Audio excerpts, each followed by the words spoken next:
I would love it if Labubu's went out of La Style, but, a smelly first letter of her name chart? I'm down with that.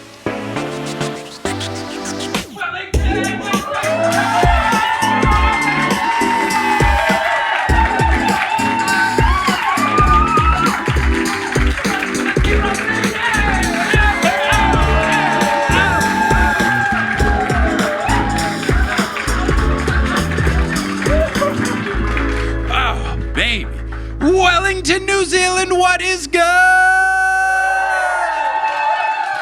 Ooh, it is a delight to be here in your lovely city, in your lovely country. Do you do regions here? What region are we in? Oh, so it's Wellington, New Zealand? Okay, cool. I'm glad I didn't know that. It would have been less fun to be like, Wellington, New Zealand.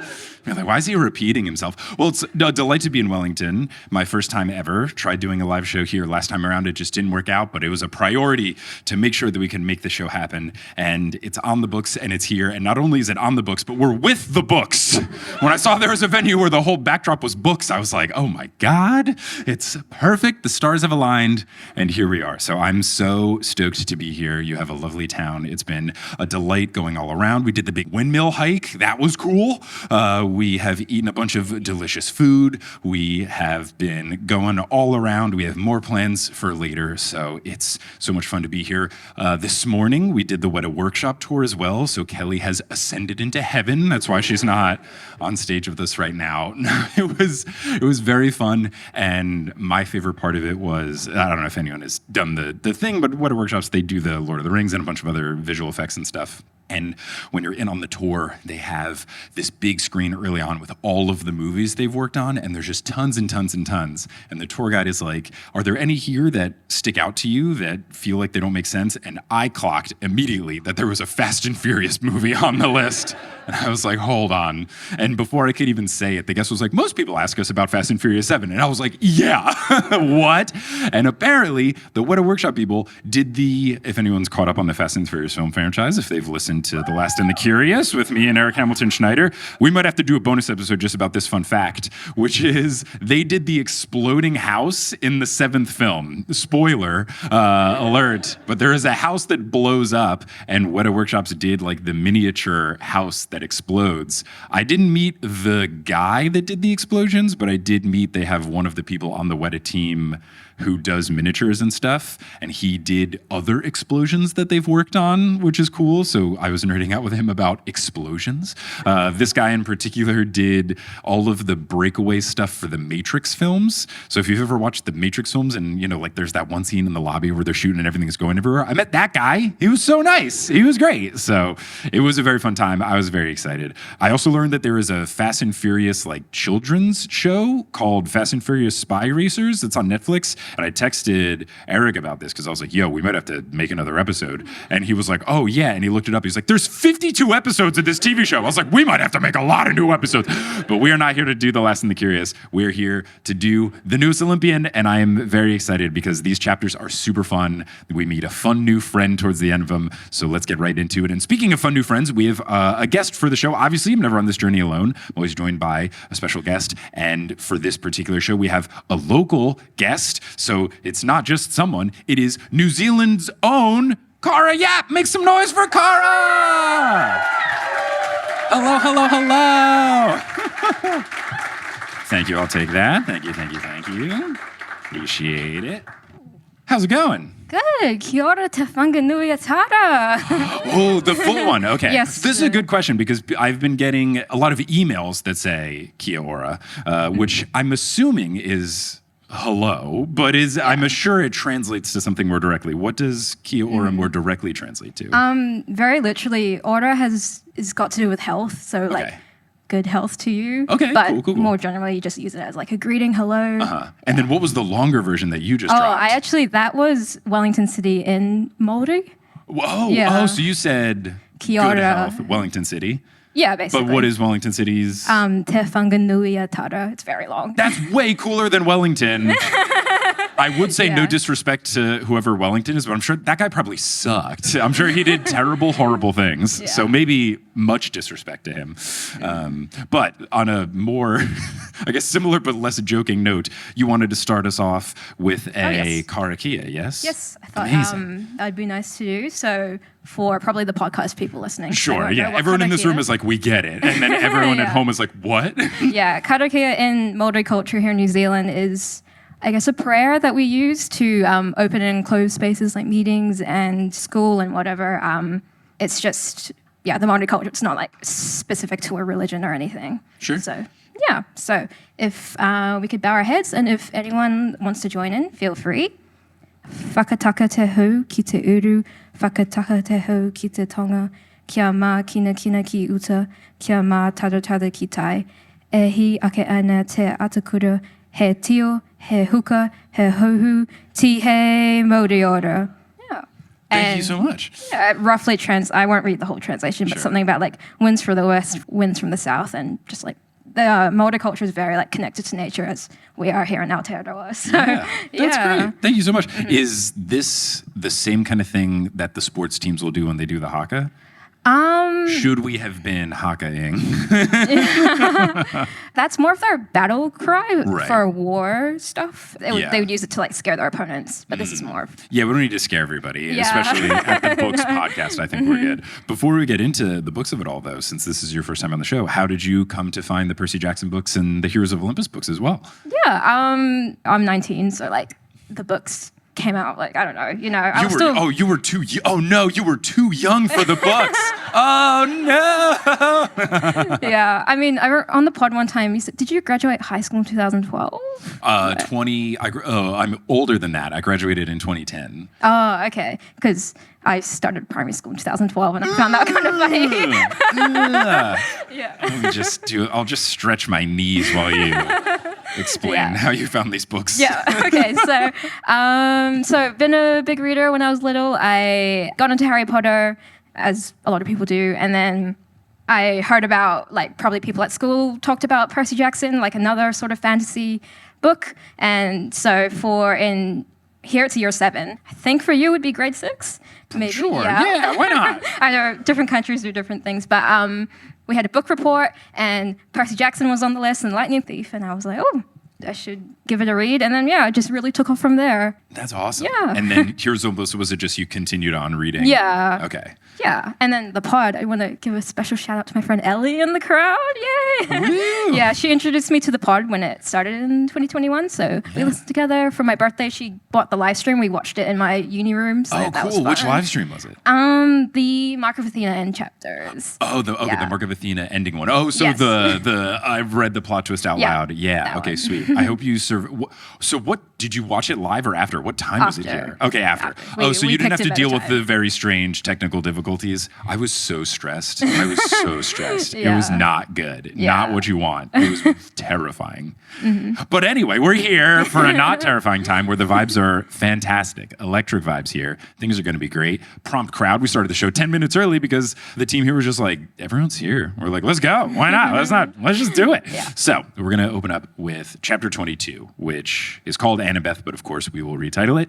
Now, where we last left our heroes, Annabeth was very, very tired, and they had stopped in this shrine to Hermes safe area, and they're going to rest. Percy and Bob the Titan are taking watch. Annabeth is taking her first sleep. I was excited because usually that would mean demigod dreams, which always let us know bigger picture stuff. So I was stoked to see what happened. And of course, the first line in this chapter is, quote, later she made a resolution, never, ever, in all caps and italics. Big deal. All we're missing is bold and an underline, I guess. Ever sleep in Tartarus. And I think this is the first time in the Heroes of Olympus books where the opening line of a chapter directly follows the ending line of a previous one. Because technically, if we are following proper English formatting that my teachers would have told me, because this is like the start of a new chapter and you just say later without referring to what happened, that would be like improper, unless it was directly after the previous line, which is she curled up on the hard ground and closed her eyes. Later, she made her, like, because it's just the beginning, you have to say, well, this is directly following the previous sentence. Which I think is really cool. Like as just a student of the language, forced to be so in school. I didn't like major in it in college when I had the choice. I just thought this was fascinating, of a fun like book composition thing from Rick. I thought it was cool. So it opens with that, which obviously I feel bad for Annabeth because this means she had a rough night of sleep. But in terms of the book and these chapters being interesting, I was like, oh, let's go. Like we're gonna have some Dream messed time. up. Yeah, we're gonna have some messed up dreams. And that's exactly what it is. Annabeth, as the narrator, says that these dreams were 1,000 times more vivid. I'm a very vague dreamer, or at least like I have a hard time remembering them. Are you a vivid dreamer? I'm a very vivid dreamer. I can remember them like every morning when I wake up. Okay, do you have scary vivid dreams or No, cool? just I could just remember them basically. They're not scary. That's good because Kelly is a very vivid dreamer, but she specifically has very scary dreams. Right. She will have ones where they sound like they could all be the plots of action films because she'll talk about needing to escape from a villain or running across rooftops and blah, blah, blah. And I literally had this dream last night. I was remembering it. I had a dream where I lost one of my eyes. I don't remember how.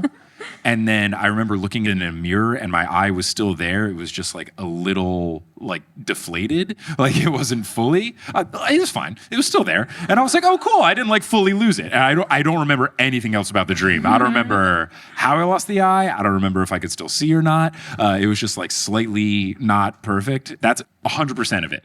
If something less intense happened, I could remember 0 elements of it. So I have no experience with vivid dreams like Annabeth does here. Now, her dreams started with her being young, tiny Annabeth, and she's running to Half-Blood Hill with Luke, Thalia, and Grover. And it's just funny, the timeline of this. We're recording this one on February 1st, at least here in New Zealand. Everywhere else, it's still January 31st. But the timeline of this has lined up with watching the TV show. I don't know if people have been watching season 2 of the show, but there's been lots of play of this particular flashback where reading it, like, I don't know the last time this came up in the books, like probably not that much, but just by reading it, I was like, oh, this again? Because in the show, they showed it like 3 or 4 different times as we keep learning more and more about what happened. And then this time I was like, yeah, Annabeth, we get it. Like she kept describing it. I was like, you don't have to keep describing it, Annabeth. I'm very up to speed on this flashback. Yeah, I thought it was cool that with the pod now and the show that lined up pretty perfectly. It was like, the stars always find a weird way of aligning where like things and the chapters end up being perfect. And yeah, this is like exactly lined up with what we just kept seeing in the TV show. So Annabeth is running with them. She twists her ankle and then Luke picks her up and Thalia is fending off a bunch of hellhounds who are chasing them. And Grover says that they have to run and they go into camp while Annabeth is crying and kind of like beating at Luke's chest because she doesn't want to leave Thalia behind. And I feel like this particular description of the flashback with Luke carrying her and all this, like it feels more and more like older brother and less like the relationship potential love interest that we got at the end of book 5. So I can see why now in the TV show they're taking way more of the older brother approach. It feels like Rick kind of either, I don't know if it was because he got feedback at the time where people were like, ew, gross, kind of like I was. But I think it seems like Rick now in this writing in book 4 of Fear of Olympus is trying to be more of like it's a brother-sister thing. So I can exactly see why in the TV show they've taken that approach as well. Yeah. So the scene then shifts in the dream world to an older Annabeth atop of Half-Blood Hill by the tree. There is a storm above, and then lightning strikes down to the ground, and it creates a gap. Like it goes all the way through the tree and creates a gap in the ground. And out from the gap strides Rhaena, and she's clad in a deep red cloak and golden armor, and she speaks to Annabeth, but she does so with Athena's voice. She praises her work thus far and says that the rest of her journey is on the wings of Rome. I was very confused here. Obviously, no spoiler alert, because the trapdoor, which we have installed on stage here, can't be activated. But do you recall at the time of reading what you thought was going on here? Like, is this Rhaena saying this stuff? Is it Athena going through her? I'm assuming this is like an indirect way for Athena to talk to her, but I didn't exactly know why Raina was in the mix. What were your thoughts on this at the time? So I was 12 when I read it. Oh, right, yeah. Gosh. And I read them quite fast. So I don't exactly remember. Actually, the chapters we're doing today, I've read up to House of Hades to the chapter we're doing, and I have not read past, and I can't remember basically anything that happens Okay, cool. after. So spoiler, the trapdoor won't be utilized. Yeah. My guess is that this is just a way for Athena to talk to her in a dream, and then Raina being there is just kind of like relevant to what's going on. I, at this point in time, don't know if there's particular symbolism of why Raina would be out of the crevice. Like, I don't think she has like a connection to the tree or anything like that. It just feels kind of like a Half-Blood Hill, Camp Half-Blood kind of thing. But also a very vague of Athena, I guess, to say the rest of my journey is on the wings of Rome. Be like, what are you talking about?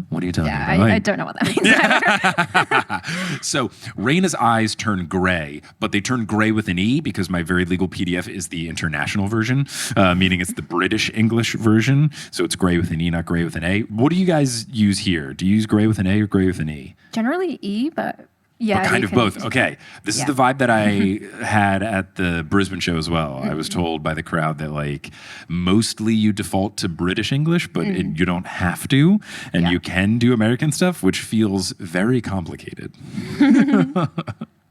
But it's very fun. So yes, the gray eyes look all stormy. I'm assuming this is more of the Athena thing, but she says, quote, "I must stand here. The Roman must bring me." And I don't know what is happening. I don't know who the Roman is. I guess it could be Raina, but also, I don't know, like, does Jason count as the Roman as well? And with the Athena of it all, like, Raina's mom is Bellona, who is a war goddess, but it's not Athena because Athena's, like, different. I don't know. So this was the classic, this was a very interesting dream, but the whole time I was just like, what's going on? What's happening? So the hill shakes, the ground ripples, and it forms a dress. And we're knowing, it seems pretty obvious that this is Gia. She comes up and towers over Camp Half-Blood. She's got a sleeping face the size of a mountain. And then various beasts start infiltrating the camp. And the voice of Athena says, "Hurry, the message must be sent." And then a schism forms under Annabeth's legs. And she falls into this schism, and she wakes up screaming and clutching Percy's arm. She's now awake. She asks Percy if it's her turn to watch, and Percy says no because he let her sleep. And she yells out, "Percy!" because she told him, "Hey, don't be a hero." And then he was a hero. Ugh, Percy, come on. So After he was all like, "Oh, who, me?" And then still does this. Yeah, I guess like it was this cheeky thing where, I don't know, when he did it, I was like, he's totally going to just let her sleep. Like he's for sure just going to do it. He is going to be the hero. But I guess they're both going through a lot. She did have the major injury to overcome, so like I can see why she might be more tired, but yeah. But we see later in the chapter why he stayed up, and I think anyone would stay up for this. Yeah, no, I get it. So she's upset with him. He insists, "Look, I'm fine. And he adds that he was too excited to sleep, and he gestures over to Bob, who's eating a slice of pepperoni pizza by the altar. And Annabeth is absolutely stunned that there's food, but not even that. It's regular mortal food. They don't have to eat like gross Tartarus. Who the heck knows what will be on the menu. Percy explains that they are from the burnt offerings, which I think is very cool. Like the reverse burnt offering of it all is very fun. So Percy shows her all of the stuff that they have to offer here, and she's excited to eat all of it. But the first thing that she has is brisket, because of course it is brisket. Because every time Uncle Rick describes food, the Texan that he is, he has to describe brisket. I don't know if brisket is a big thing down here. Yeah, it's around. Yeah, it's around. Yeah. So we're not completely confused. But I do think it's funny. If I ask Rick in a future setting, if we get into the discussion of food, I feel like he has opinions about brisket because it's always brisket when he describes, like he's got to have his favorite places. And I love that brisket always finds a way into the food descriptions. Now, Annabeth notes that it has the same sweet glaze as Camp Half-Blood, and Percy confirms, yeah, I'm pretty sure this food is from Camp Half-Blood, and this allows narrator Annabeth to explain to the reader, in case they haven't read the first 9 books, lets them understand what's going on. Or if your loved one here brought on to the show, dragged along, and you have no idea what's going on. Hello, hey, look! I try to make the show enjoyable for everyone. So at Camp Half-Blood, they have to burn food off in offerings. They do burn offerings to the gods, and it's part of their meal. So now the parts of those meals are showing up in this altar as a shrine to Hermes. So anyone that's doing an offering to Hermes, the food is coming here. Now you know what's up. Yay! That's my friend. I was like, I'm performing this thing. Come along. Yeah. She's like, I want to watch you. Isn't she doing great? It's so fun. So we get further confirmation that it's the Camp Half-Blood food, and specifically who might be doing the eating, because there are peanut M&Ms in the offering. You guys get M&Ms here, yeah? Right, cool. Just making sure. Look, not as good as some of the other foods. It's no Whitaker's, all right? But guys, Whitaker's is so good. It's really good. We're gonna definitely very intentionally. For anyone, well, podcast people, it's a chocolate company. We are definitely going to, on the last day before we fly out of Auckland, weigh all of our bags and then do the math and be like, okay, so we have 8 kilograms left. 1 bar of Whitaker's weighs this much. 1 box of Tim Tams, I know it's Australian, but still. 1 box of Tim Tams weighs this much. A bag of burger rings, Kelly's favorite, also Australian, I know, weighs this much. And we're going to do the math. Like, we're going to make either a Woolies or a Foursquare run and do the exact math of how much food can we bring. Because, man, as I've said in previous shows, the peanut slab hits really good. Like, I think it's very good. The Hokey Pokey Crunch is obviously very fun.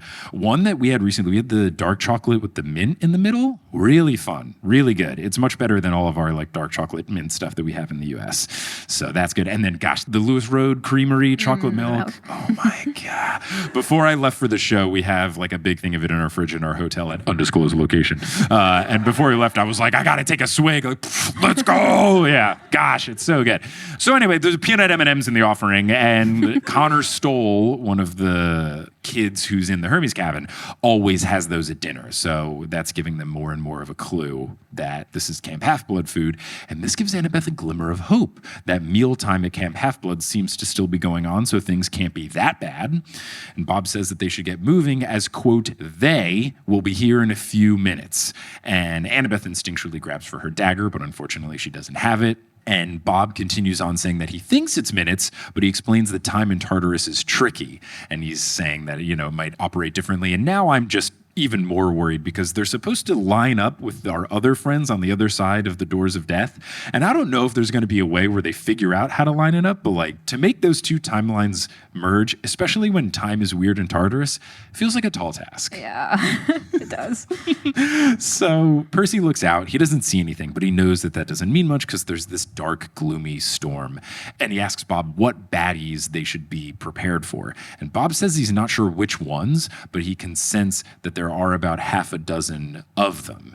And Annabeth is shocked because that feels like a lot. And he asks if those bad guys can sense them in return. And Bob says he's not sure if they can sense him, if they have like some sort of Titan sense, but he knows for sure that the demigods can be smelled by these people because apparently Annabeth and Percy smell very strongly, but also very good. Apparently they smell like buttery bread. Lovely. How lovely, right? Yeah. Feels like a nice, homey, candle that you could get like, ooh, buttery bread. Very fun. The aroma of demigods in Tartarus. Annabeth is not stoked about this. Percy asks, is it even possible to kill a giant in Tartarus? We don't have a god to help us. You're supposed to have a god. And Percy then turns to Annabeth like she might actually know the answer, but then she explains that she has no idea. This is uncharted territory. We've never had to do this. I don't know if anyone's ever done this before. And then they wonder, does Bob count? Could a Titan somehow count as a god? And I don't know. I was very curious, and I also feel bad for them because like they have no idea what's going on. Like this is truly, charting new territory. They're blazing a path here, but like a terrible one. Yeah, they're, as my friend Ellie said, they're literally in the deepest part of hell. Like. Yeah, that's really tough. Like, it's one of those things where like, each of the components of what they're going through would be bad, but they're going through all of them at the same time. It's kind of like a show I've seen a lot of ads for here. The Pitt on HBO. No free ads, but what I've been described of this show, I can't watch it because I'm too squeamish. I can't even watch Grey's Anatomy. So like an actually graphic and realistic medical show? Oh, no. What I've heard about the show is that it's just like bad stuff keeps happening, but it's all like realistic bad medical things. But the unrealistic thing that Dr. Stephen Parra has told me is that if these all happened on the same day, it would be the worst day of your life as a doctor. So that's what I feel like is here. Is like they have to deal with drinking fire and fighting off Impusai and dealing with all of this, the storm clouds, like all of this stuff. And then on top of all of this, they might have to kill a Titan without the help of a god? Ugh. Ooh, yeah. No, it sounds awful. It sounds terrible. Percy says, yeah, okay, to Annabeth, guessing that maybe Bob could count. But Annabeth can sense that Percy is worried. She feels like she's letting him down since she's always the one able to supply him with answers. And now Annabeth can for sure join the ranks of every other narrator in the Seven, which is they all put so much pressure on themselves. They're always way too hard on themselves. They're always like, oh no, I'm the one that's supposed to do it. It's like, you guys, they're all so hard on themselves. I feel so bad because I just want to hug all of them. Yeah. It's tough. Mm-hmm. But like, I get it. But also, I would think that Percy is going to cut her some slack. Like, yes, he might be worried, but I don't think he's going to be like upset. Yeah. Exactly. Mm-hmm. So still that inner critic's coming out for everyone. Yeah. No, I get it. I don't know. I could have this instinct. Is this something that you would have? Just like the classic, like blame yourself for anything if you feel like you're letting people down?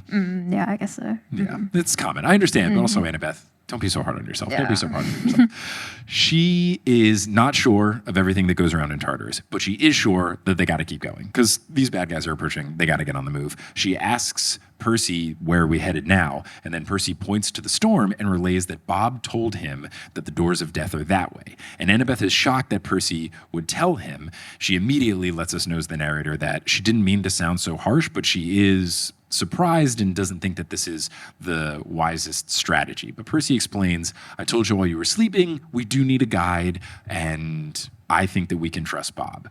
Where do you think this is at? Because like at first I was like, yeah, I'm not so sure. But when Percy did describe it, I was thinking like, yeah, I think this makes sense. Are you on team trusting Bob or worried about Bob? There's no other better option, really, like you're saying. So, and they're really lost. So, I guess just a step in that direction, see how it goes. That's what I'm thinking as well. Like, and I think Annabeth kind of gets to this conclusion because what else are you gonna do? Like, there's nothing else to be done. There's no one else here to help them. He is a Titan with some magical powers. Even if something bad goes on, like, I feel like you at least could get some help, right? Up to a certain point. And then if it goes evil, all right, sure, but at least we had the fun 30 minutes question mark of when you weren't evil. Yeah, like you helped us with the Impusai. That was cool. Yeah. That's where I'm at. Yeah. So they decide that they are going to go on. Bob is very excited to help them. And Bob explains that walking directly into the dark lands towards the doors of death would be too dangerous. Annabeth asks, okay, what's the alternate plan then? And Bob says that they're going to hide in the death mist. And immediately I was like, that does not sound like a fun time. Hiding in the death mist. I don't know what this means, but it doesn't sound like fun. Yeah, no. So, of course, Annabeth asks, what is this? And Bob just replies, it is dangerous. But if the lady will give you death mist, it might hide you if we can avoid night. The lady is very close to night. That is bad. Bob, I don't know, man. I don't know. He's very to the point, but maybe a little bit of sugarcoating would be good. Yeah, it sounds very scary. We're all scared, and Bob is helping, but he's not helping us feel any better. Yeah. Is he giving similar to Tyson, maybe? Oh, yeah. I could see it. Yeah, because I guess in a different way. That's a really good comparison to make, though. That Tyson, it was more of like the young, naive, straight to the point. But Bob, I guess it's a similar thing, right? Where he's only had his memories for so long, so he hasn't picked up on, Bob hasn't learned how to white lie. Bob hasn't learned how to sugarcoat. He's very direct and to the point. Yeah, it is giving a lot of Tyson, especially, the giantish nature of it all as well. That's really good. So, of course, Annabeth out loud just goes, the lady, because there's the lady that Bob mentioned, and Bob just says, yes, and that's it. So, yeah, a very Tyson move. This also could be Chiron getting to Bob the Titan to try and, make the plot a little spicier, not telling us who the lady is. Percy then after this interaction goes, okay then, I guess we'll see a lady about death mist. There we go, Percy, breaking up that tension. Now, Annabeth says, wait, and she thinks of her dream with Luke and Thalia. She thinks about how Hermes is the god of travelers. And I was like, oh, okay. They're in a Hermes altar. Maybe they're going to pray to Hermes to ask for a blessing. That is not what they do. She has come up with a way cooler thing because she starts thinking about the next part of her dream where Athena, through Rhena, I'm assuming, said, I must stand here. The Roman must bring me. Hurry, the message must be sent. So Annabeth asks Bob what would happen if she burned something in this altar. And immediately I was like, oh, reverse burnt offering? No way. Like, I thought that was super cool. So Bob is not sure. She does not fault Bob for not knowing because no one's ever tried this before. Narrator Annabeth says, quote, there was a chance, she thought, just the slimmest chance that an offering burned on this altar might appear at Camp Half-Blood. Doubtful, but if it did work. And then I noticed there was a space before the ellipses. Is that a British English thing? Where the ... has a space in between the last letter and all that? I'm not sure. Anyone know? If you in the crowd were to write a word and then have ... after it, would you put a space before the ...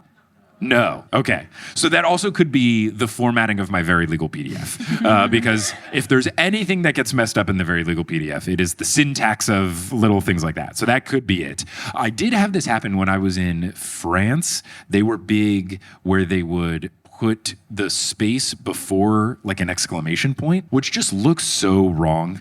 Like it looks so wrong. And it just always made me think that someone would like say a sentence and then after a pause go like, ah. But that's how they did it. So when that happened, I was like, whoa. Now we get this back and forth, which is really fun because obviously Annabeth is cooking up a plan and Percy's picked up on this. So he goes, Annabeth, you're planning something. You've got that I'm planning something look. And then Annabeth goes, I don't have an I'm planning something look. And Percy goes, yeah, you totally do. Your eyebrows knit and your lips pressed together. And Annabeth goes, do you have a pen? And Percy goes, you're kidding, right? And Annabeth goes, yes, but can you actually write with it? And Percy goes, I don't know. I've never tried, which like, yeah, I don't think he has, right? Like, has he ever written with it? Yeah, I don't think he's written to it at this point, which I think is hilarious. Also, this exchange, I don't know if anyone is like my mother, Barbara Schubert. Anyone a big fan of the film The American President? Anyone familiar with the film The American President?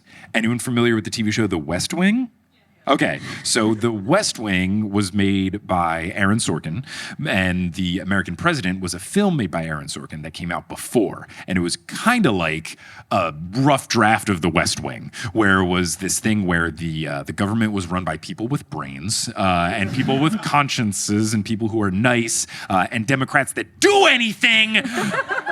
But it's this rom-com movie starring Michael Douglas, and I don't want to mess it up because it's not... Oh, it is Annette Bening? Okay, it's Annette Bening. But Annette Bening is cool, right? Who's Grace from Will and Grace? She's not cool. Grace from Will and Grace. No, Megan Mullally's very cool. She's Karen from Will and Grace. But Grace from Will and Grace... Deborah Messing, not cool. Okay, she has not great views. Annette Bening, I think very cool. I feel like I've seen clips where I was like, Annette Bening is with it. Anyway, it's a movie starring Michael Douglas and Annette Bening. It's this very like rom-com-y political movie. And there's a point in the movie, Sidney Alien Wade is the character that Annette Bening plays. She's a lobbyist for like an environmental company. God, it's such a good rom-com, everybody. It's really good. It's my mom's favorite movie. It slaps. Michael J. Fox is in it too. So it's really fun. Sidney Alien Wade, this character, is like a lobbyist for a environmental company. And she's trying to get this bill passed. And she has a meeting with the president, Michael Douglas. And it like has this whole thing where she doesn't realize he's coming to the meeting and she starts smack talking him and he comes in and he like overhears her and then they have this, it's the whole meet cute, it's great. But there's a point in which they actually start dating and she can tell, he has a tell when he lies and he's like about to do some like speech or something and he's talking in the car and she's like, you're lying to me. He's like, I'm not lying to you. We as the viewer know he's lying to her. And she's like, you did the thing with your face. And he's like, I don't have a thing with my face. And he's like, you totally have a thing with your face. And then later on, there's a point where it's like, I could tell you were lying. And he was like, what do you mean? And she goes, I told you, the face. It's very cute. It's really cute. So when they were doing this back and forth, I thought it was that. And a very important question I might have to ask Uncle Rick is, are you a big fan of The American President? Because this felt straight out of The American President. So everyone's homework is to go home and watch Barbara Schubert's favorite movie, The American President. And I think it's nice that Annabeth and Percy just know each other so well that they can pick up on stuff like that. Yeah. Like for me, I know playing like lying, like Mafia, like that sort of game, people can tell when I'm lying because I like say like, well, like a lot, so they can just clock that I'm lying. I'm like, oh, yeah. Okay. Okay. Well, I'll know if I ask you a question and you say well before. How'd you think the show went? Oh well. No. I have this with Kelly. We can't play games where people have to lie, like a Mafia or Werewolf or something like that, because Kelly can tell when I'm lying because she says I put on my podcast voice. Not that everything I'm saying is a lie, but more of when I'm podcasting, I speak in a particular tone because it's just I'm actively thinking about what I'm saying. So believe it or not, I'll talk a little bit slower when I'm podcasting, but it's more of like I'm conscious of what I'm saying because I want to make sure that like whether I'm trying to say the right thing based on like the plot of the book or say the right thing of like don't say anything mean, don't say anything offensive, like make sure you phrase things the right way.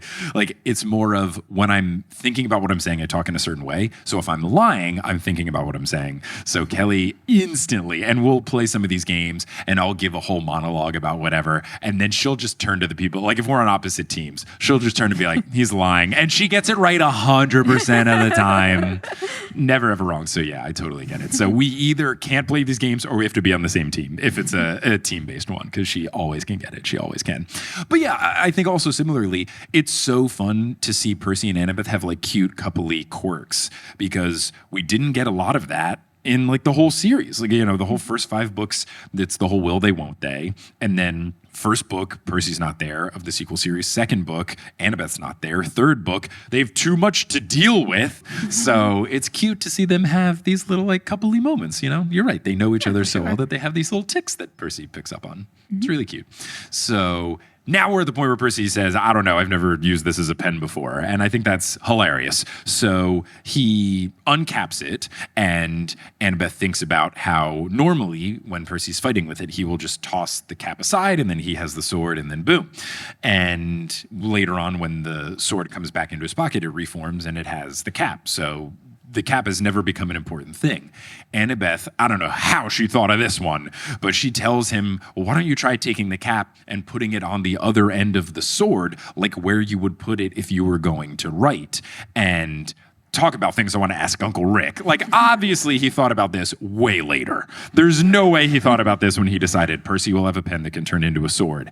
And 9 books later, like, there's no way. There's no way at all. So I want to know from Uncle Rick, when did you think of this? Like, was it right before this book? Did you think of it later and you were like, I need an excuse for him to write it?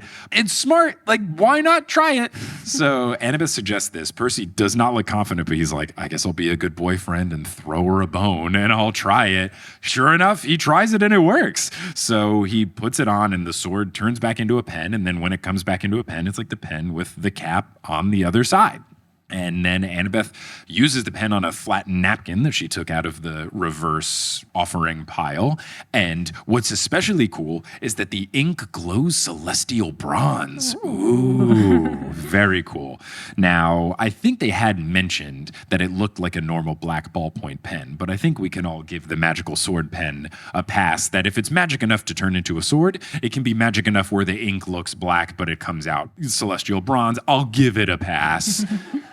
But I think this is awesome. I don't know if you had a particular reaction to it, like when you were first reading this or reminded of it when you were rereading this, but like using Riptide actually as a pen, so cool. Yeah, I just thought of you because you have like your merch with Riptide. I thought, oh, Mike will like this. Yeah, and it does work out because those pens, which unfortunately we had all sold out of, and I didn't have them at any point on the store. We have them. My other pen is Riptide pens. You might still be able to get some on the merch store. I know shipping will probably be $7,000, but it's 7,000 New Zealand dollars, so it's like $3,500 American dollars. But those pens do say my other pen is Riptide. So the fact that those pens write in black, it is okay. It has still not ruined the fiction of that merch, which is this is a cool pen, but it is not Riptide. Your other pen is Riptide. But if I ever do find someone that offers celestial bronze pens, maybe I'll make merch that say this pen is Riptide. I would love, if I could do a collab with Bic. I don't know if you guys get Bic pens, but okay, yeah. If I could do a collab with Bic and be like, hi guys, I promise these will sell like hotcakes. Yeah, it's actually funny. So I actually also took Latin in high school. Yay! Oh, this is perfect because I just happened to pick, I always try to go very intentional with the outfit choices, and I wore my I took Latin in high school bracelet just because I thought it worked well with the outfit. But you also took Latin in high school. Amazing. Okay, continue the story. I was just going to say my friend Ellie thought like to get me the notebook just because it would be funny. Yeah. Yeah. What's fun is that's a good piece of merch, which I also didn't bring here because they're too heavy. And you guys weigh all your bags before you fly. Ugh. But I've had a couple of people at merch stores. There was one, I did a show in Virginia, and the sound guy was like, my daughter's taking Latin, so I'm going to buy her this notebook. I don't know what Percy Jackson is, but I know my daughter's taking Latin. I was like, I'm never going to not let someone buy merch, so go for it. Have fun. So, yeah, I think it's great. Good notebook as well. I think you can also get those on the merch store, but again, shipping, who knows? Who knows? Get them together and save on shipping? Maybe? I don't know how the shipping works, but we'll continue on. I don't run the merch store as much as people like to think I do. When I get emails where people will be like, hi, I had an issue with the merch store. And I was like, I'm so sorry, but I can't help. I just make the merch. I don't sell it and ship it.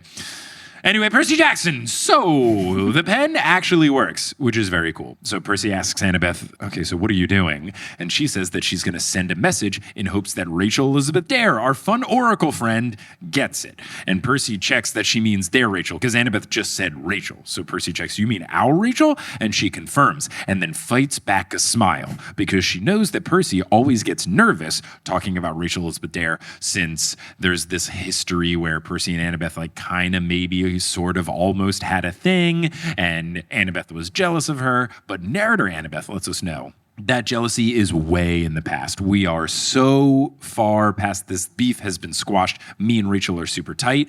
But, narrator Annabeth continues, quote, but Annabeth didn't mind making Percy a little uneasy. You had to keep your boyfriend on his toes.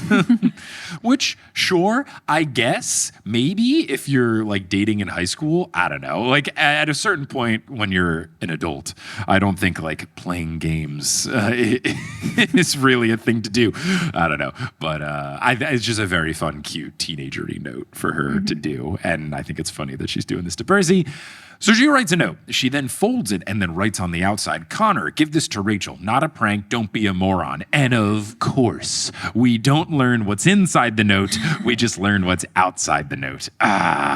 Annabeth has always been a scholar. She graduated magna cum laude from Chiron's School of Plot Protection. She was the valedictorian. So of course. Do you guys have that here? What do you do? Like head boy, head girl? Do you not? Yeah. Call it ducks. Call it what? Ducks. Ducks? Is like the animal? No. Like Latin, actually. Oh, the Latin. D-U-X? Yes. Okay. I know in high school, I forgot about uni. Someone could probably help me. But yeah, the top academic person. The top academic. Ducks, I even took Latin in high school. What does ducks translate to? Leader. Leader. Yeah. Oh. It's kind of like front of the pack. I don't know. That's cool. I like that a lot. It's a lot less of a mouthful than valedictorian. Yeah. I guess they just had to try to find the fanciest way to say it here. Or I guess there, where I'm from, America. Oh, God. I'm so happy to be here and not there right now. Guys, it's so nice. Let me stay. Yeah. There's a pod episode where you talked about maybe moving to New Zealand. I'm like, please, we'll have you. Would love it. Would absolutely love it. It would be so fun. I will say, of all because we've already decided if we moved to Australia, would we live in Sydney? It would be perfect. Wellington is like rapidly rising the ranks of cities that we would live in if we lived. Like, it's very cool. It's very pretty. There's hikes. There's surfing. Like, there's good food. Like, I don't know. It's pretty good. I'm having a good time. And then if I move to Auckland, I feel like the rest of the country would not respect me. Because I am getting the vibe that every not Auckland city doesn't like Auckland, which has been very fun and interesting. Yeah. And I feel like when I go to Auckland, they'll be like, well, yeah, they're all just jealous. Yeah. But look, it would be fun to move here. It is fun because even when we were here a couple of years ago, I know that Australia and New Zealand are all very keen on making sure that people don't overstay their visas and they make sure they leave. I had to do all the particular work visa stuff and all of that. But there's been a little extra oomph behind the passport people at the different stops asking me, and you have plans to leave? Like they're getting the vibe. Like they see the American passport right now and they're like, you do have your flight out? I'm like, yes, we have our flight out. And they're like, and what day is the flight? I'm like, February 9th. Like, and what airline? Like they've really been making sure we're leaving. I'm like, oh, like, I do get it because it's bleak right now, but it has been a well-timed tour. Quickly on the Auckland note, do you know about Jaffa snacks? Are those the little like balls. orange balls covered in chocolate? Yeah, because I believe you were gifted them like at a live show last time you were in here in New Zealand. Either I can't recall if I was gifted them or told to get them and then we got them. I think they're delicious. Yeah. I'm big on them. Because I thought to get them because Jaffa cakes are a big thing in the UK and Europe with like the chocolate orange, but they were just like these little balls. They were really good. Are they like an Auckland specific thing or? I was just gonna say. Yeah. That. If you move to Auckland, then everyone else in New Zealand would call you Jaffa, which stands for just another effing Aucklander. Oh, that's really good. That's really good. That's fun. Yeah. But look, I would rather be known as Jaffa as guy who eats a lot of Jaffa snacks, not the other Jaffa. Yeah, okay. Yeah, God. Oh man, maybe I'll move to Wellington just for the respect. God. Auckland versus the rest of the country. Yeah, sorry. That's the city rivalries in Aotearoa. Yeah, it's everyone versus Auckland. Like that's kind of fun. I like it. And I will say that's also probably the battle in terms of population. Yeah. So we move on. We don't learn what's inside this note. Annabeth is tense because she's asking Rachel Elizabeth Dare to do something that is very dangerous, but it's the only way that she can think of to communicate with the Romans. It's the only way that could maybe stop the fighting. Annabeth says that she must burn it, so she asks anyone if they have a match, and Bob makes his spear tip show out of his broomerang, the broom that can also vanquish baddies, and he strikes it against the altar, and it sparks a flame, and Annabeth, as she took that approach a couple of chapters ago, says, sure, why not? And then Annabeth lights the note, and then wonders if the smoke will really make its way out of Tartarus into Camp Half-Blood, and I'm wondering, is the note just going to appear in the brazier where they burn the offerings? Is it going to follow the rules in some magical things where like the fire doesn't actually burn you? Or does Connor Stoll have to like get a pair of tongs out and be like, and they like stamp it out? Like, and then it's all, what does this say? Like, I love that they are in such uncharted territory that this also could just like fail at the last second, like at the 1 yard line. American football. Do you have yard lines in rugby? Right? We don't do yards here. Oh, sorry. Do you have meter lines in rugby? Do you have lines in rugby? Okay. The 5 meter line. Okay, yeah. So, thank you. So, this plan could fail at the 5 meter line, and the note could get burnt at the last minute. So they do this. Bob says that they really got to go or they are risking death. And then the book ends the chapter with the following. Quote, Annabeth stared at the wall of blackness in front of them. Somewhere in there was a lady who dispensed a death mist that might hide them from monsters, a plan recommended by a Titan, one of their bitterest enemies. Another dose of weirdness to explode her brain, because earlier in this section she had said that what would kill her, if anything, down here is the weirdness of it all, and her brain would explode. And then the final line of this chapter is, right, she said, I'm ready. And that's the end of chapter 22, which I have retitled Re-Offering, but it's Re-offering, like a reply to an email, since it's nice. a reply to the folks in Camp Half-Blood. What have you retitled chapter 22? I think there was just a line where Bob was like, peanut M&Ms for Bob. So yeah. That's very good. Okay, I believe we can do chapter 23 before breaking for intermission, so let's continue on. This is also called Annabeth, but we will also retitle chapter 23, which opens with, quote, Annabeth literally stumbled over the second Titan. So my thought here was, oh no, like we've gone 0 sentences before they have run into a Titan. We were worried that they were going to run into another Titan. Glah. What I've written immediately after this, though, was please be reforming in a pit and please kill it. We'll see how this chapter goes, but Pretty good. So what happened was they had just entered the dark, cloudy storm, and they were trudging through for what seemed like hours, but who knows what time is here in Tartarus. And the only sources of light that they had during this trudging were Riptide, since it glows, and then Bob. We learned that Bob has a little bit of a glow as well. And this reminds her of the San Francisco fog, except if it were made out of ink instead. And the fog in San Francisco rolls in. If anyone's gone to, the white person name is Mount Cook, but the Maori name is Aoraki? Yeah, Aoraki. Aoraki. The fog there, that's very San Francisco-y, where it kind of like rolls over and moves very quickly over the mountain. And this is reminding her of that, but instead of being made out of cloudy whiteness, it's made out of ink, and it's dark and black. So as they are going through, there are rocks, there are pits that just kind of like pop up that they can't see since there's not a lot of light going on. There's monster sounds all around them, but they don't run into any monsters. Annabeth can tell for certain that they are walking in a downward slope, and she notes that anytime they try to backtrack, it just feels like extra effort. It's like Tartarus wants you to go downward. And she has this feeling, this sinking feeling, because they've already, both Percy and Annabeth, have been making these comparisons of like the land maybe being the part of the giant god Tartarus. So it's not just land, it's someone's body, which is a cool, fun thought. And she has the even cooler, even more fun thought that because of this whole like fighting to go up, with their luck, they might be climbing down the god's throat like they're fighting a giant evil esophagus. And just reading this, I was like, awesome, cool, thank you. Yeah, very much needed this very clear picture in my brain.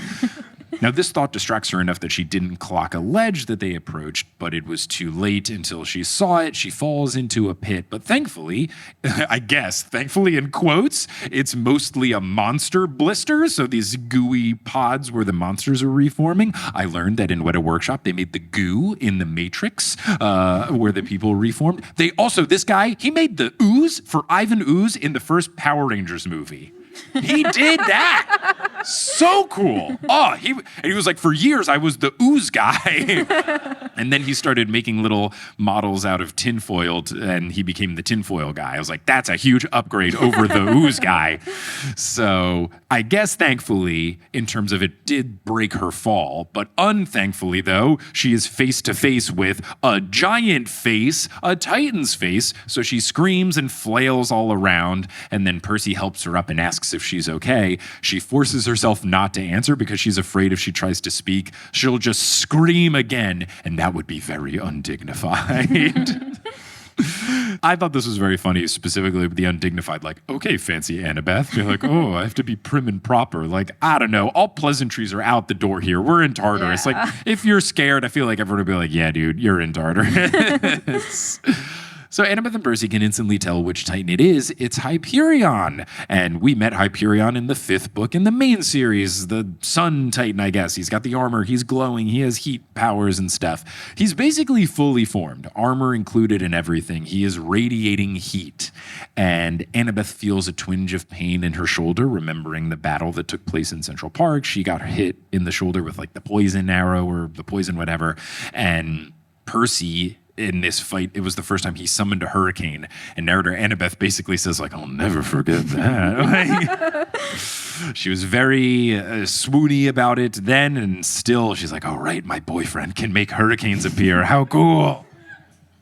Annabeth says that she thought Grover turned this guy into a maple tree, and Percy's like, yeah, he definitely did with his cool satyr powers, but he wonders, I don't know, maybe the tree died and the Titan ended up here. One, I completely forgot about this. Did you remember this? I had completely forgotten that Hyperion turned into a tree.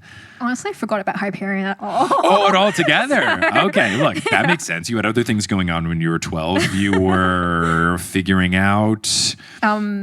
Intermediate school? Yeah. We don't call it middle school here. Yeah, right, yeah. I was going to make a reference of what a 12-year-old had at my time, but you would have been like born at the time of gel pens and slap bracelets. And, oh, those are also a thing. Okay, yeah, and our hit store, The Limited 2, which I don't know of the comparison here. It's like a store for preteen girls. Yeah. Yeah. Smiggle? Smiggle. SM Smile and giggle combined. Smile and giggle combined. Did you ever shop at a Smiggle? Oh, that was the biggest thing for like. What was the coolest, or at least the most quintessential Smiggle thing that you got at Smiggle? Oh, probably like the letter keychains. Letter keychains? Yeah, they would have heaps of different designs. They could be scented, and you could just get them in your initial, and it's like, cool. Put it Okay, on so your it's bag. a keychain in like a letter, so you would get like the first letter of your first name Yeah. or something? You said they could be scented though? Like an air freshener on a car? I guess so. Wow. Okay. Okay, I know bag charms are back. Are they back here like Labubu's and stuff? Yeah. Are Labubu's scented? Okay, no. Okay, cool. I don't know. Bag charms are here and Labubus are abound, and I'm all the way out and just praying that they become out of fashion before my daughter gets old enough to maybe want them. Because, like, look, I'm so stoked to spend money on my daughter, but if it's something really stupid like that, no disrespect to anyone who has Labubus in the crowd, but they're, I think, stupid. If she's like, do I want a Labubu? I'd be like, no. But on the flip, if she was like, could I have a Tamagotchi? I'd be like, absolutely. Because that bag charm is a thing that you keep alive and stuff. Did Tamagotchis make their way down here? Are you familiar? Or? I live under a rock a lot, so Okay. I don't know a lot. Tiny little digital keychain where it had a tiny little pet that you could keep alive with food and stuff, and you would have to keep alive, otherwise it would die.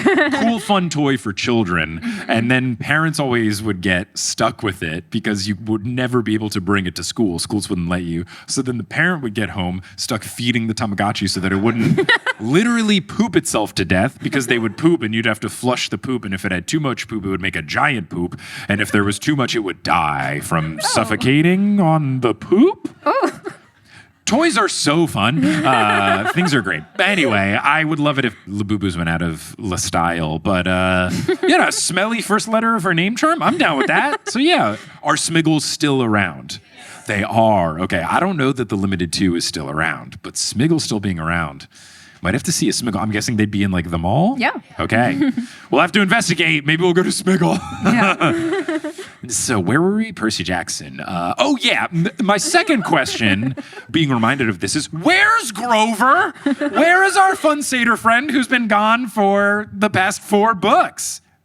Where are I mean, everyone's trapdoor has sustained attack. We're like, Grover, where are you? Now, Annabeth is about to suggest that they kill Hyperion before he emerges, but then she sees Bob staring into his face with a quizzical look, and we're worried because in the previous chapters, Annabeth was worrying, oh no, Bob, who used to be an evil Titan and then lost his memories and now is a good Titan on our side, if he sees enough stuff about his past, what if he remembers? Like, what if he remembers, oh yeah, I'm supposed to be evil and I'm supposed to kill these people? And Annabeth notes how similar their faces are, and maybe Bob is going to realize, wait a second, this guy looks just like me, blah. So I was really worried. Now, Annabeth realizes, oh, of course they look alike. They're brothers, so this could be extra super bad. Annabeth tells Bob, hey, we gotta go, and then Bob just out loud mutters, gold, not silver, because he's silver and Hyperion is gold. But he looks like me. And then Percy tries to distract Bob because he understands what's going on. And he checks, we're friends, right, Bob? And Bob goes, yes. But he doesn't sound convinced, which, not what we want, not what we want. Percy reminds him, look, Bob, some monsters are good and some are bad. And then Bob gives an example. Oh, right, like the ghost ladies that saved Persephone, they're good. Now, was this something that came up in the books before, or is this just like a Greek mythology thing that I might know about? Because this didn't clock as familiar to me. I personally couldn't remember. I don't know if anyone else. Was this in the books or just like a Greek mythology thing? Greek mythology thing. Okay, I will check in with Dr. Moy about this. Then the next thing, which doesn't feel like Greek mythology to me unless I missed this chapter in Delaire's, he continues on and he says, exploding zombies are bad. So now I got to ask Uncle Rick, how does Bob the Titan know about exploding zombies? Especially since his memories were washed away until the Demigod files. So like recently he's come into contact or knowledge of exploding zombies? Maybe he's thinking of the Impulsi from earlier. Oh, did they explode after he defeated them? I can't remember. I don't know. And they were technically vampires, not zombies. We don't want to offend any zombies in the crowd. But, and no vampires here at the show since it's a matinee. And we didn't invite them in. But, yeah, I've got to know. How does Bob know what exploding zombies are? So Percy agrees and then explains similarly, some mortals are good, some mortals are bad. And then he goes on to say that that is the same for Titans. And I immediately, once he said Titans, I was like, don't say Titans. Because then what if Bob remembers the Titans? And Bob does repeat Titans. And then he towers over them. And I was like, oh man, no. But then Percy goes on saying, Bob, you are Bob the Titan, and you're a good Titan, an awesome one even. And he says that Hyperion is the opposite. He is bad. He tried to kill me, Percy Jackson, and he tried to kill a lot of people. And Bob is still hung up on how alike they look. Words. On how alike they look. And Percy says that they may look alike, but they act very differently. So Bob thinks, okay, that makes sense. As there is always one good one in the bunch of monsters or titans or giants. And Percy says he's not sure about giants. And Bob is very confident that there is always one. And Annabeth says that they got to move, making me think this has to come back. Because at this point, we haven't met a good giant, right? They've all been evil. Yeah. Yeah. So I'm thinking this is Rick just like very secretly sprinkling in, oh yeah, this other guy thinks there's got to be a good giant. Like they need all the help that they can get, especially in this particular situation whenever they're going to the House of Hades. So if a good giant comes along, would love it. The Iron Giant, maybe? That could be cool. Come on through. Help us out. I feel like it's coming back. You don't know, spoiler-wise, or I don't know if you remember, like, did you think there could be a good giant coming in? Is this going to come back? Is this just Bob being Bob? My 12-year-old brain wasn't that formed. Yeah, your 12-year-old brain wasn't me being like, I have to predict what happens next so I can feel good about myself. You were just flipping through. I get it. Like all the books are out, so just the dopamine rush of just go charging through them. Yeah, so at that point when you were reading, I'm assuming the full Heroes of Olympus set was out, so you were like, I got to get to 5. Did you go on to do Trials of Apollo? I did, yeah. Okay. But they were coming out still when I read them, so that was exciting. Okay, so you got caught up. That's very fun. Yeah. So I think it's coming back. We'll have to see. Annabeth asks Percy, what do we do about, hinting at Hyperion, but then Percy goes, Bob, because he kept talking, and this is an even older reference. There's a movie from the 90s starring Bill Murray called What About Bob? And this was so close to the phrasing of What About Bob? It was What Do We Do About Bob?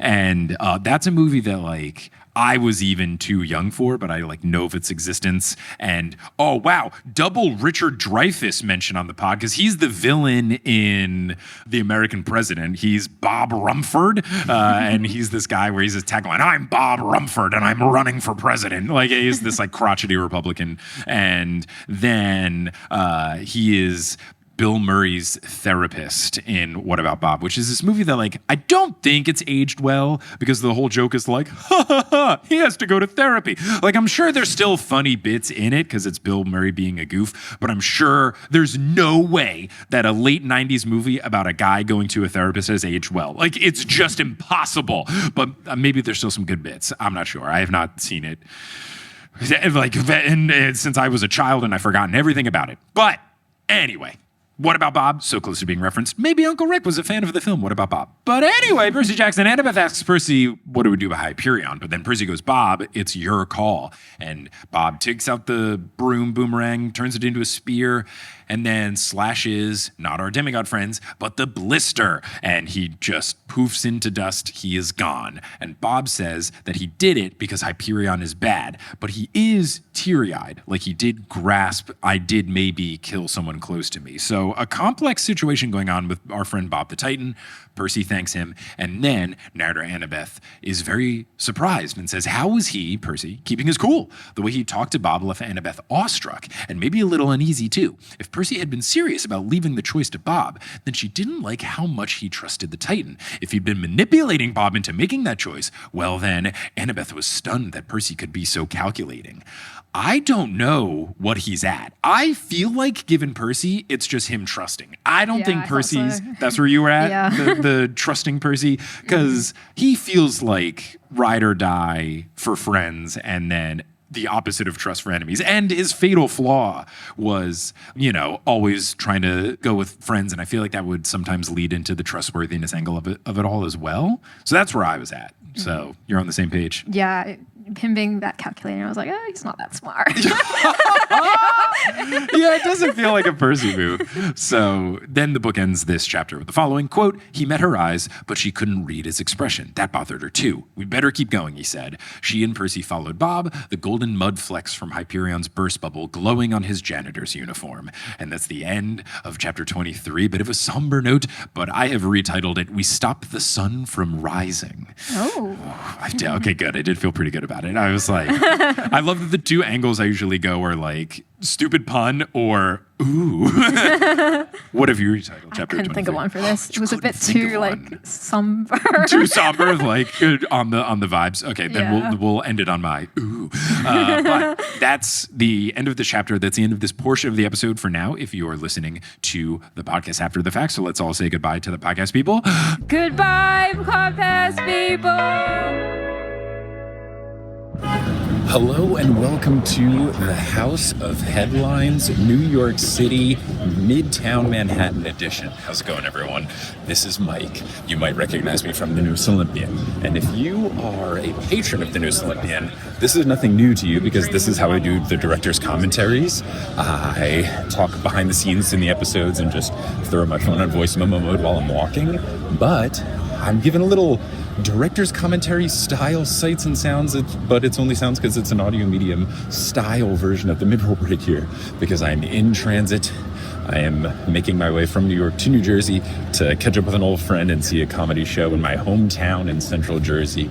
And I think I'll be able to finish all the work for the episode on the train, so I wanted to record this now. Now there's updates with the podcast. First, let me just thank everybody for understanding and being patient with this episode being late. It's looking like this is going to come out Thursday night instead of Monday morning.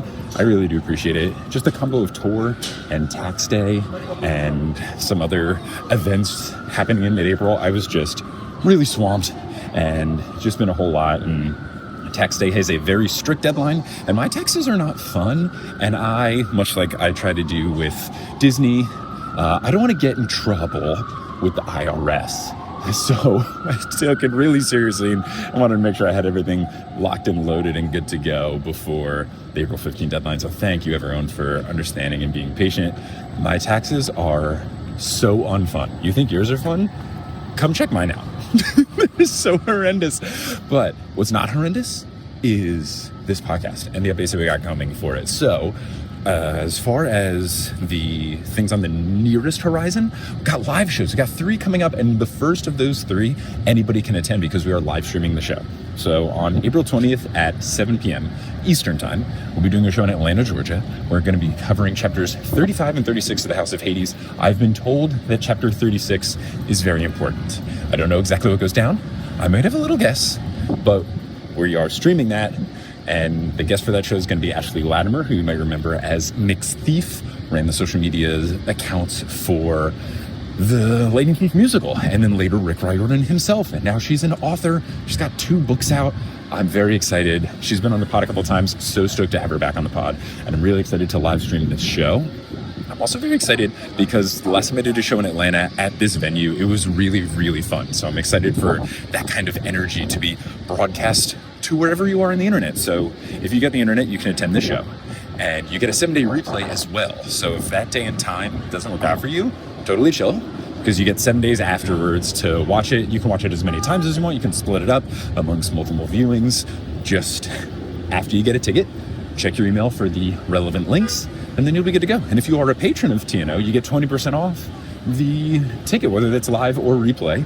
So you can join the Patreon. If you're not already a member, scroll down a little bit, see the code, put in the code, save 20%, you're good to go. I'm also going to have some cool exclusive things going on for people in attendance of the stream. We're going to do something fun for intermission in regards to some new merchandise coming out. So if you want some exclusives and early access type things, join the stream. It's going to be really fun. People get all up in the chat because it's effectively just a YouTube live stream. So you can get in the chat, people in the Discord sometimes live chat about the show. Really fun. Super stoked about it. And I think you're all going to enjoy listening to it / watching it. And then you don't have to wait weeks for it to come out. You can just enjoy seeing my instant reactions to these impactful chapters of the House of Hades. Beyond that, going to do a show in Charlotte the next day on the 21st of April with Kelly as the guest, and then going to do a show in Raleigh, North Carolina the day after that, April 22nd. You can get tickets to all this, the live stream, the in-person shows, everything at thenewsolympian.com/live. Ooh, background noise jump because I am now walking home from the bus that I was on after taking the train back. Comedy Show New Jersey was great. Catching up with my old childhood best friend was great. But anyway, we continue because if you go to thenewsolympian.com/live, there's another thing that you can see, and very relevant given this is New York City Sights and Sounds edition. I'm doing a live show in Brooklyn. Finally, at Littlefield, and it's going to be on August 15th. Very excited about it. I think, given how successful the Camp Laugh Blood Improv was at the past 3 shows that we did on this little tour, I think I'm going to do that in the Brooklyn show, because I know a bunch of improvisers in town, some of which I've performed with in college and after college, and I feel like it could be really fun. It's been a blast doing those, and I want to keep doing it. So I think that'll be at the Brooklyn show. And if you're a patron, I took videos of 2 of the 3 Camp Laugh Blood sets that we did. And I'll try to put those up on Patreon for you to enjoy. They were really fun, just doing some long form improv based on crowd suggestions, crowd stories, and had a hoot. So I think I'm going to try to incorporate more and more of those into live shows. So it was very fun, and it seemed to go very well. So I think we'll be doing that. But yes, you can get tickets to that Brooklyn show at thenewsolympian.com/live. Come see a show in the borough that I always make fun of. Now, all that stuff aside, I do have a correction in this episode. There is a point in this episode where I talk about The American President, the rom-com movie that my mom, Barbara Schubert, absolutely adores. And unfortunately, I was talking about the villain in that film, and I called him Bob Rumford. He is Bob Rumson. His whole thing is, I'm Bob Rumson, and I'm running for president. And I messed it up, said the wrong name. I'm so sorry. Barb, if you're listening, I'm so sorry. I will go home, and as penance, I will watch The American President from start to finish and have a delightful time. It's a really good movie. Other stuff with the podcast, I will save for the next mid-roll break, given that I'm going to be posting an episode on Monday. I will be trying to get back onto our correct schedule. Just want this episode to be the one anomaly. So for people who've joined Patreon, I'll do that for the next time, because it's just going to be such a quick turnaround, and I want to make sure I get this episode up as quickly as possible. So I'll say that in the next episode. But if you are all caught up on the New Olympian and you're looking for some new content to consume, you're in luck. I do a whole bunch of stuff. There's many, many things that I create that you can enjoy. And one that gets referenced in this Wellington episode is The Last and the Curious. And if you're confused about what that is, it is a limited series podcast that I did with Eric Hamilton Schneider, who you've heard on TNO a bunch. And we went through every single Fast and Furious movie. Eric's a super fan. I'd never watched them before. Me? Not consuming content before? What? So we went through, and we would do a thing where we would watch a movie and then immediately hop on the mic and talk about it. We did 4 of them in person and the rest remote. It was super fun. Very happy with how it turned out. And you can listen to all those episodes. You get 13 of them all at once. No ads, nothing. Right? Just juicy, delectable audio content in your ears for just $5. Pretty cool. We independently produced it, made it just ourselves. We're really happy with it. I think you'll enjoy it. You can get it at thelastandthecurio.us, or if you go to the TNO Patreon shop where you can get other live show replays and stuff, one of the things there is you can get The Last and the Curious. You get a little zip file, you get all the files, and then you can put them into whatever player you prefer to listen to things on. You can get it on anything you need. So check that out, The Last and the Curious. It's really good. Now, unless you're listening on Patreon, where you get access to ad-free episodes, you're going to hear words from a few sponsors to make it feasible for me to be a full-time podcaster. Some of those ads will be read by me, and others of them will be. The ones that aren't read by me are inserted locally, so if you live in France, don't be surprised if you hear an ad in French. Once it's edited complete, we'll get back into this episode of the New Olympian.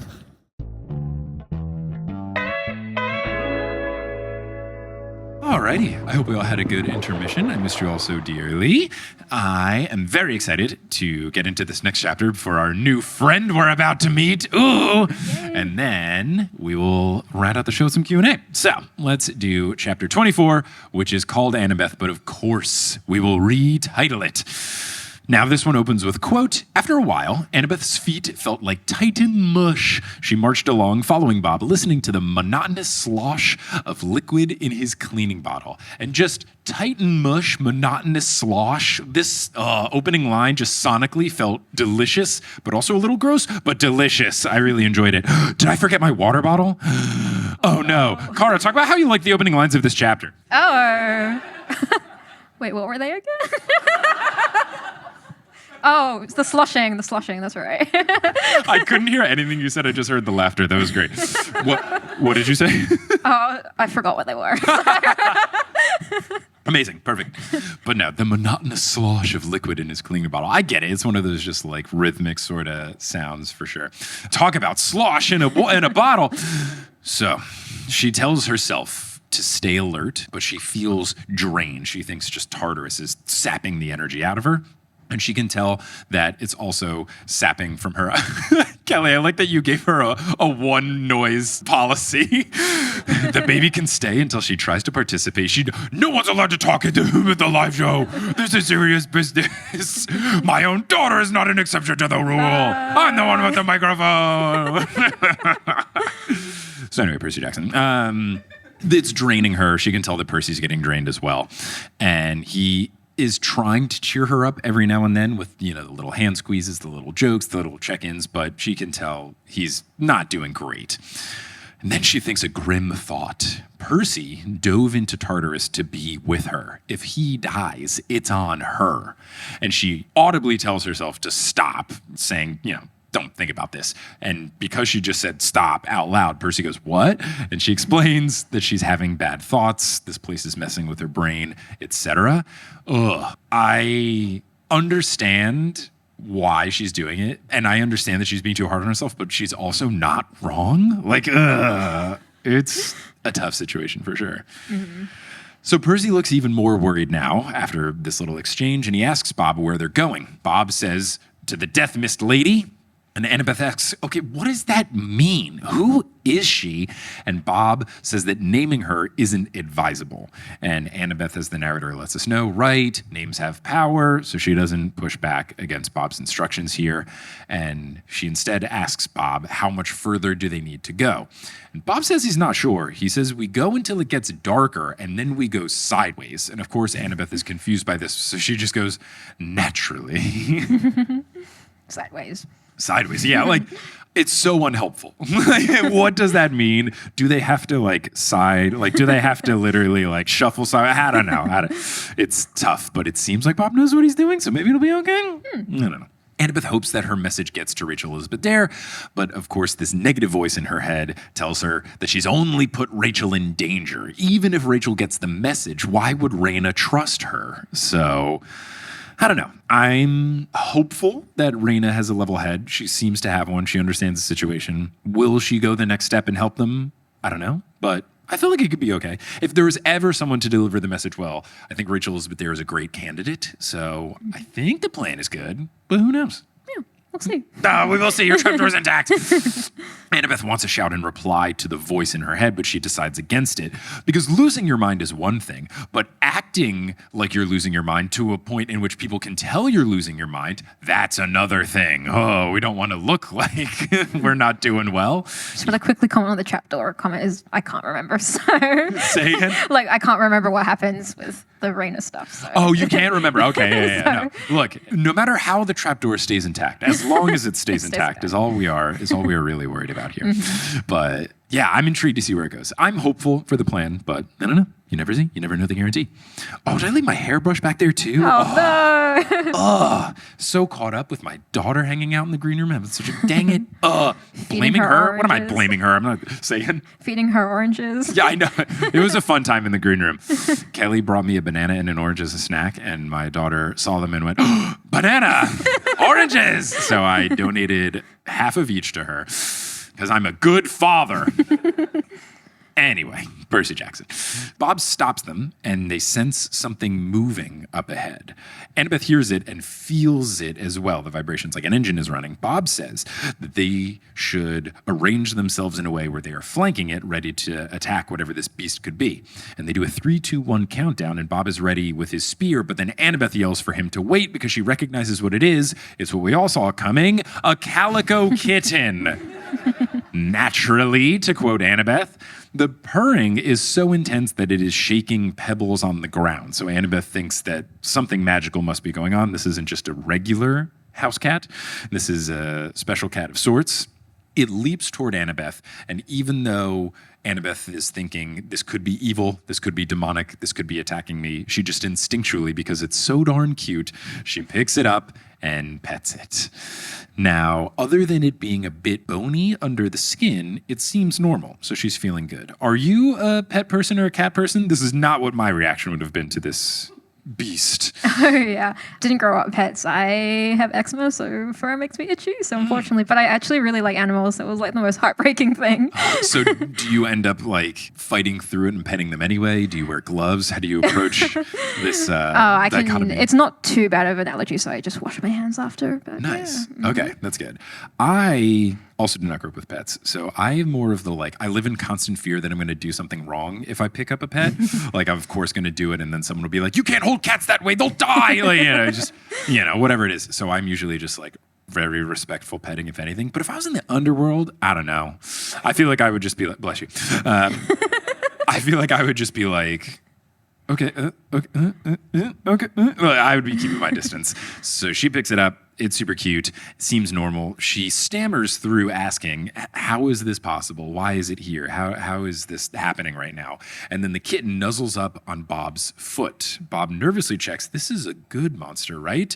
And this gives Annabeth some dread. She has this dreadful thought that Tartarus just swallows things up indiscriminately. It doesn't care if it's a demigod or a villain or a shrine to Hermes or a kitten. It just devours all. And that is definitely a scary thought. Bob picks up the kitten, which fits perfectly in his palm. It crawls around his arms, and then for a brief moment, it glows, and then it flickers into the form of a skeleton cat.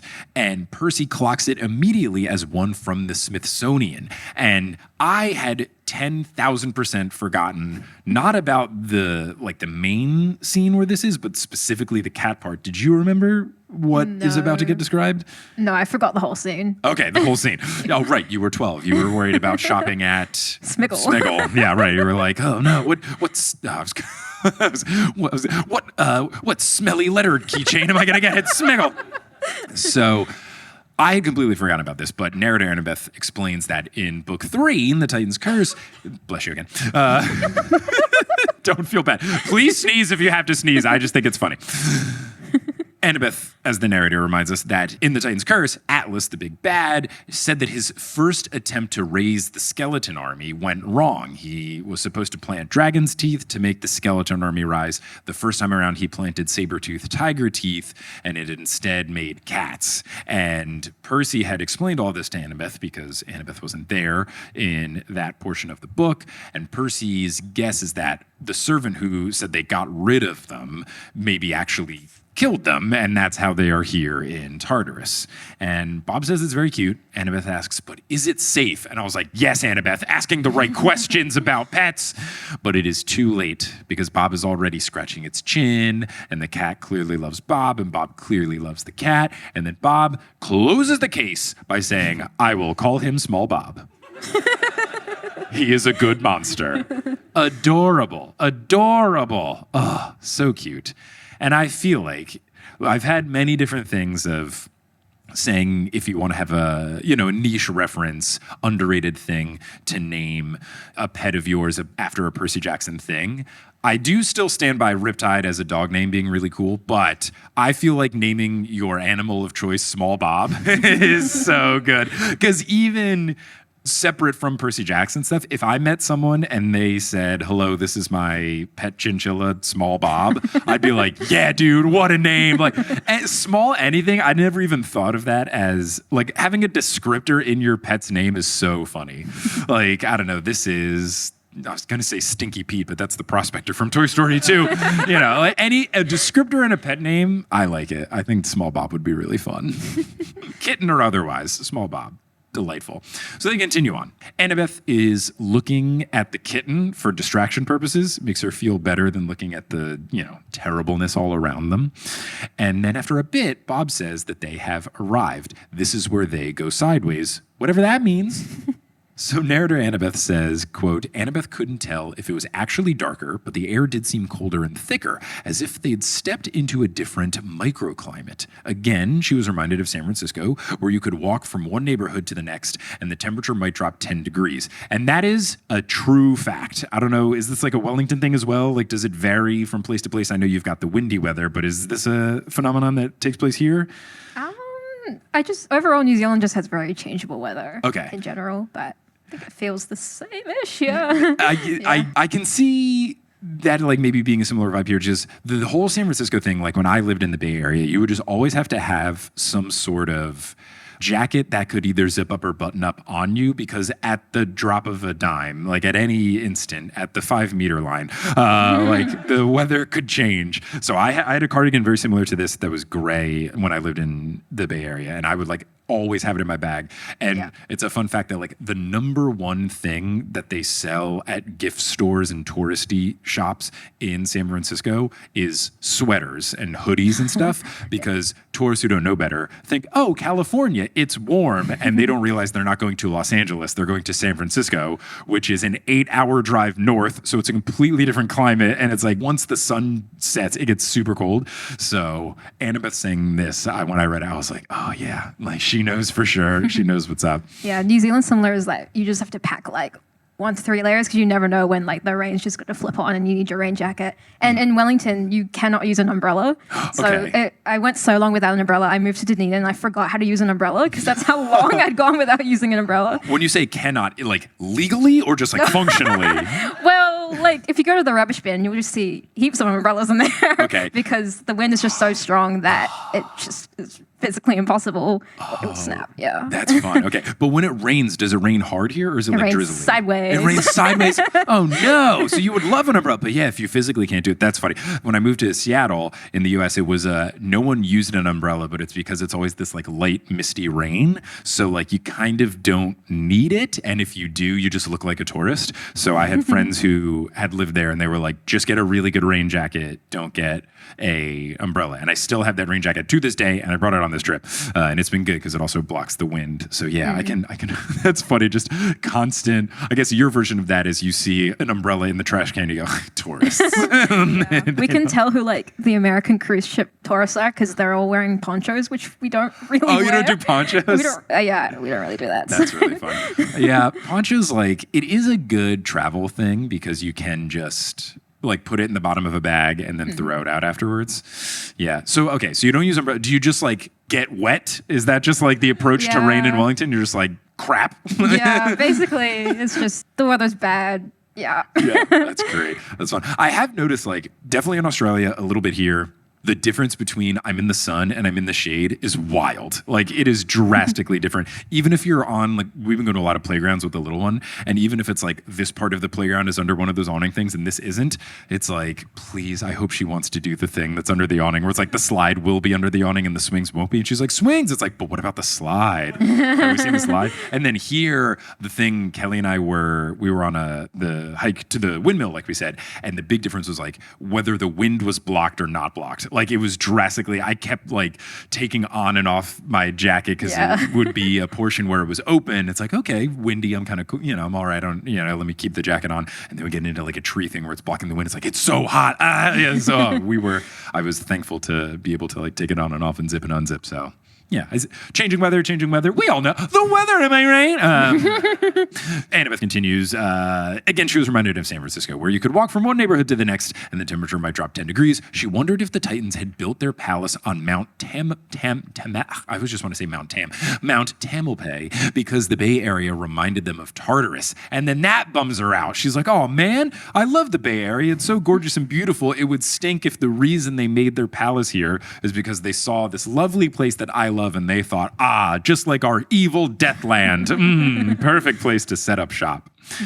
So they keep going. It's definitely colder. Annabeth presses up against Percy for warmth, and he puts his arm around her, and she thinks that this feels nice, but she's still anxious. She's not fully relaxed. And now they are in a forest of large, barren trees, and Annabeth thinks, with our luck, now we're in the armpit of Tartarus. I don't know how the throat connects to the arteris, or to the arteris. That's what it is. To the armpit of Tartarus, the arteris. I don't know how it gets there, but, fun, weird, godly anatomy we've got going on there. All of a sudden, Annabeth has this tingling in her senses, like something is wrong, so she stops. The other two are confused. She motions for them to be silent. She can sense something moving above them, and they all stand back to back. And if you've been listening to the podcast, you will know that for anytime an evil thing makes some noise, definitely in this book and before, I was like, the Furies. Like, I keep thinking the Furies are coming back, and then something flies over, and I was like, the Furies? And Annabeth was wondering, the Furies? And then as the narrator, she goes, the creature looked almost exactly like one, a wrinkled hag with bat-like wings, brass talons, and glowing red eyes. She wore a tattered dress of black silk, and her face was twisted and ravenous, like a demonic grandmother in the mood to kill. So at first I was thinking, okay, this could be it.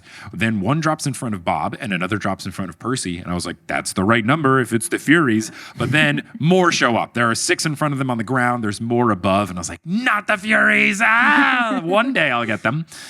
But Annabeth now thinks, okay, not the Furies. This is too many to be the Furies. So she just asks out loud, what are you?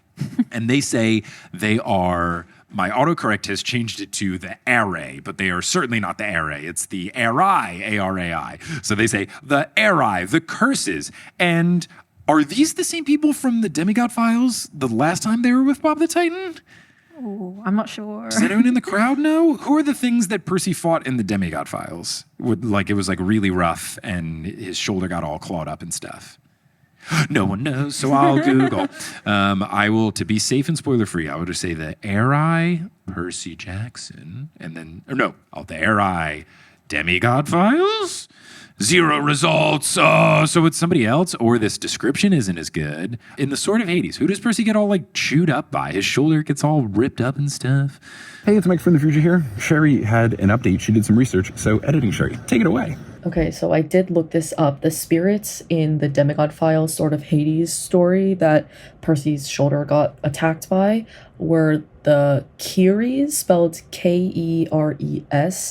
Those are the spirits of disease and pestilence. But no wiki page anywhere had this listed, so I had to download a very legal PDF of the Demigod Files and skim through until I found it. So yeah, that's what those are. So not the Arai. So maybe this is the people from the Demigod Files. Maybe the podcast listeners, we've all heard from Mike from the future already about what these are, whether or not they are here in the crowd. We don't know. Jury's out. So they say they are the Arai, the curses. Narrator Annabeth says, quote, Annabeth tried to locate the speaker, but none of the demons had moved their mouths. Their eyes looked dead. Their expressions were frozen like a puppet's. The voice simply floated overhead like a movie narrator's, as if a single mind controlled all the creatures. So they've got a hive mind thing going on. Seems creepy. Yeah, very creepy. So Annabeth then asks, all right, what do you want? And I love exasperated Annabeth. This is a great look for her. I'm all about it. Annabeth asks what they want, and the voice responds, to curse you, of course, to destroy you 1,000 times in the name of Mother Night. And we had before that they had to get there before night with a capital N. Now we're getting Mother Night. So, okay, this is who we have to be scared about. Now, the book then has Percy go, quote, only 1,000 times, Percy murmured. Oh, good. I thought we were in trouble. Really good. And then the final line of this chapter is, the circle of demon ladies closed in. So that's the end of chapter 24, which I have retitled, because I could not, Small Bob, the Good Monster. It just feels like it's ripe for a kid's book in the Percy Jackson universe. And if there isn't that, if that doesn't exist, and Disney Hyperion wants to pay me to do it, I'm up for the task, Rick and crew. Let me know. I will write the kids' book spin-off, Small Bob the Good Monster, and I'll team up with an artist and we'll make a delightful book, and I think that will be a fun time. Do you have a retitling of chapter 24? Just Bob Gets a Friend. Bob Gets a Friend! How cute, how fun. Well, that is the end of this portion of the episode, if you're listening after the fact, so let's all say goodbye to the podcast people before we take our break and do Q&A. Goodbye, podcast people! Hey, it's Mike for the future here. Still Sights and Sounds edition, but sounds only because it's an audio medium. I am here because this is a longer episode. Going to take one more little break for some locally inserted ads before we get into the Q&A. The Q&A, which is fun. We get into some New Zealand specific stuff in the beginning, and then we get some really good, more general questions as it goes on. So I think you'll enjoy it. Stick around after these words from sponsors.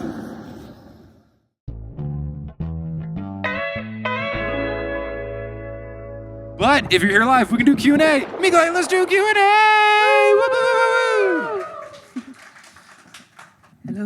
Hello. Right, so before we even begin, I saw Emily, and she already asked, well, we were in Christchurch together, and she was asking if you've surfed already. I did not do the surfing, unfortunately. Yeah. If we do the surfing, it will be, I think, tomorrow, but it'll be weather/schedule dependent. The problem is there's so much fun stuff we want to do here, and we don't have the days to do. We wanted to stay longer in Wellington than we are originally staying, but the train that we're taking only runs like every other day. We're doing like the big train that goes like from here all the way up to Auckland. But I think the day we wanted to do it, there's like a national holiday coming up, right? Waitangi. Okay, I need one. Where's Emily? What holiday is coming up? Waitangi Day. Okay, great. What happened? What's that holiday about? So it's kind of like our version of Australia Day, but it's good. Okay, like, I was going to say. We like it. Because I have a recent example. I would assume by the name it was good, and it's not like, British Admiral. So it's a good day. What is it generally? celebrate? It's the signing of the treaty between the Maori tribes and like the British sovereignty and all that. So Okay. celebrating like the agreement, but the thing is, there's stuff about the treaty where like it was misinterpreted. So there's some like gray You're area saying to that the it. British people did an unfaithful interpretation Yes, of a treaty with the basically. indigenous folk of a land? What?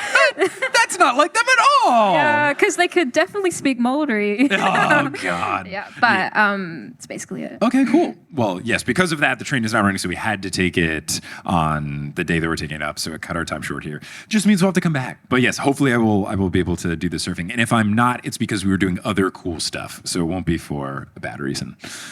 And you can also mention the cheese rolls, because there was a question about that. Oh, cheese rolls. Yes, I learned about them at the Christchurch show. I don't know if they're also a Wellington thing or a North Island thing. Not as much. No, okay. It's mainly like a Southland thing. A Southland thing. But In Southland. Is that just a name for the South Island, or is that a part of the South Island? There's a region. Okay, Yeah. okay. Do you look down upon cheese rolls here? Like, that is beneath us. We are refined and we eat pineapple lumps here instead. Okay, you'll need a cheese roll. Yeah, our plan is we got to our place here and the oven is like fine. We think the oven in our place in Auckland will be better at that apartment hotel. So we're going to try to make cheese rolls there, and that's going to be the plan. But we've been given the full recipe with like the powdered onion mix and all of that, so we're going to do that. I'll report back at the Auckland show. Sorry that I don't have an update here. But Horrible. yeah, I know, sorry. Okay, so I have a question from Isla, the merch table helper. Have you had a chance to explore Te Papa with the little one? What is that? Oh, the Wellington Museum. The Wellington Museum. Oh, okay, yeah, that's like, yeah, so we're gonna go to that. That's definitely on our to-do list because everyone has told us it's really cool. And I'm guessing it's like a Maori history kind of museum? there's sections of that there, but it also has like Anzac. It's like our big stuff. war here Yeah. that happened, and just like nature and birds and lots of cool stuff. It seems cool. We're definitely planning on going. We've heard lots of different reviews, both from people here and like our friends who have traveled to Wellington before to go. So we are for sure going to make it out there. We've not gone yet, but it's on the agenda. And just clarification, the colossal squid, is that one of the parts from the museum? Cool. Yeah. So There's a colossal squid? There's a giant squid. Cool. Like, is it a skeleton? Like you'd go to it. The body of the colossal squid. I'm assuming like a recreation it's the actual squid? Okay. Has it decomposed? Okay. I'm intrigued. I'm very intrigued. Yeah, so regarding the squid, the question was, how do you think Percy would react to it? and they talk. What would they talk about? Oh, how would Percy react to Wait, the but the squid's dead. Yeah. Or it's dead, or is it like barely alive and the whole time it's just like, kill me, please. It's like a SpongeBob, yeah. Gosh, man. I feel like if it's a situation where it's alive, or if Percy can talk to it, I feel like he would just want to hear stories about like what its life was like. Like he would just be like, give me the classic back in my day kind of deal. I feel like Percy would probably be, based on this description, I'm going to say horrified, but I'll have to see how the colossal squid is and get a vibe check on it. But I feel like Percy would probably be scared and confused is the vibes I would get. I feel like Tyson would be good friends with him. Oh, probably. Tyson he just loves everybody and everything. He would be on board. He'd be like, oh, Squiddy, hello. Yeah, he'd be BFFs with the colossal squid. Right. So a question from Emma. Hello, Emma. Hello. The first thing is Jaffa's got discontinued. So Oh, yes, they fun did. fact. It got discontinued as in like we shouldn't be using it anymore. Like people are offended. they're Oh gonna no, stop. the food? Yeah. Better one? We got rid of dang, they got very discontinued? That sucks. All right, well just more Whitakers. Yeah, and the question is, what other villains or characters would you like to see return from the previous books and pop up in Tartarus? Ooh, in Tartarus specifically. We said this at the Christchurch show, but if the Minotaur shows up a third time, it'd be so funny. It'd be so funny. All of the giants so far in the Heroes of Olympus have been really funny because they've been really good at trash talk. So like Polybides was really fun. And then who was Enceladus was really fun. You mean enchiladas? I do mean enchiladas.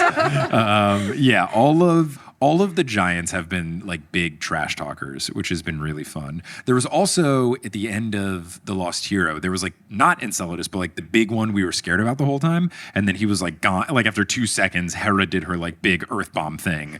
Like Kamea made him and he was gone. And I feel like he's got to come back because we didn't really get to fight him. I don't even remember this guy's name. Does anyone remember this guy's name? Porphyrion? Yeah, like he was around for like 5 seconds. So I feel like he ought to come back because I want to like, yeah, it's one of those things where like you're playing a video game and you have this boss and then the boss fight's too easy and you're like, nah, I wanted it to be a little harder. Like it was too easy. Like I want to see Percy kick this dude's butt. So I would love to see him come back. Who since you don't remember what's coming, is there a particular villain you would want to see return? Ooh. I more interpreted the question. I wondered if it was like, who else would we like to see in Tartarus? Oh, like who would we positively like to but see? I don't know Sure. if- Is there someone you would positively like to see? Oh, the easy answer is just anyone from the 7, I guess. Just Sure. be interesting. Yeah. Do you have anyone that you? I mean, spoiler free. I guess if you remember, don't answer this question. No, I don't remember anyone in particular. I also don't remember what has happened already. Yeah. So let's keep your trapdoor over by the side mic safe as well, and move on. Yeah, sounds good. So, since you've already visited New Zealand a couple of times, what are your favorite parts and what new things have you gotten to see or do this time? Ooh, okay. Obviously, everything in Wellington has been new and great and is becoming our favorite part of the North Island. Is this your first time in Wellington? First time in Wellington. Yeah. So last time we were here, all of New Zealand, we flew into, I think we flew into Christchurch, did stuff around there, did the show. We took one of those scenic trains, but we took it for logistic purposes so that we could go all the way east to the west. It was a bunch of old people and us. And then we did a bunch of hiking down the west side of the South Island. So we did like Fox Glacier, and then there was another glacier, I forget the name of. Franz Joseph? Yes, we did that one, which was awesome. And then there was like the couple of the like Hokitika Gorge. I'm going to mispronounce things, and I'm so sorry. And I apologize to every Maori person, past, present, and future. But we did like Hokitika Gorge and all the things where the water looks like Gatorade. And it was so cool. We did Teanau, and then we did the Rootburn track, and then we kayaked in Doubtful Sound, which was awesome. I think that's probably the favorite thing I've done in all of New Zealand. Like, it's so cool. Everyone should do it. And then from there, I think we went up to Queenstown and then flew into Auckland and then did stuff around Auckland. And this time around, we flew into Queenstown. Oh, we did this last time and this time. Wanaka, so good. So good.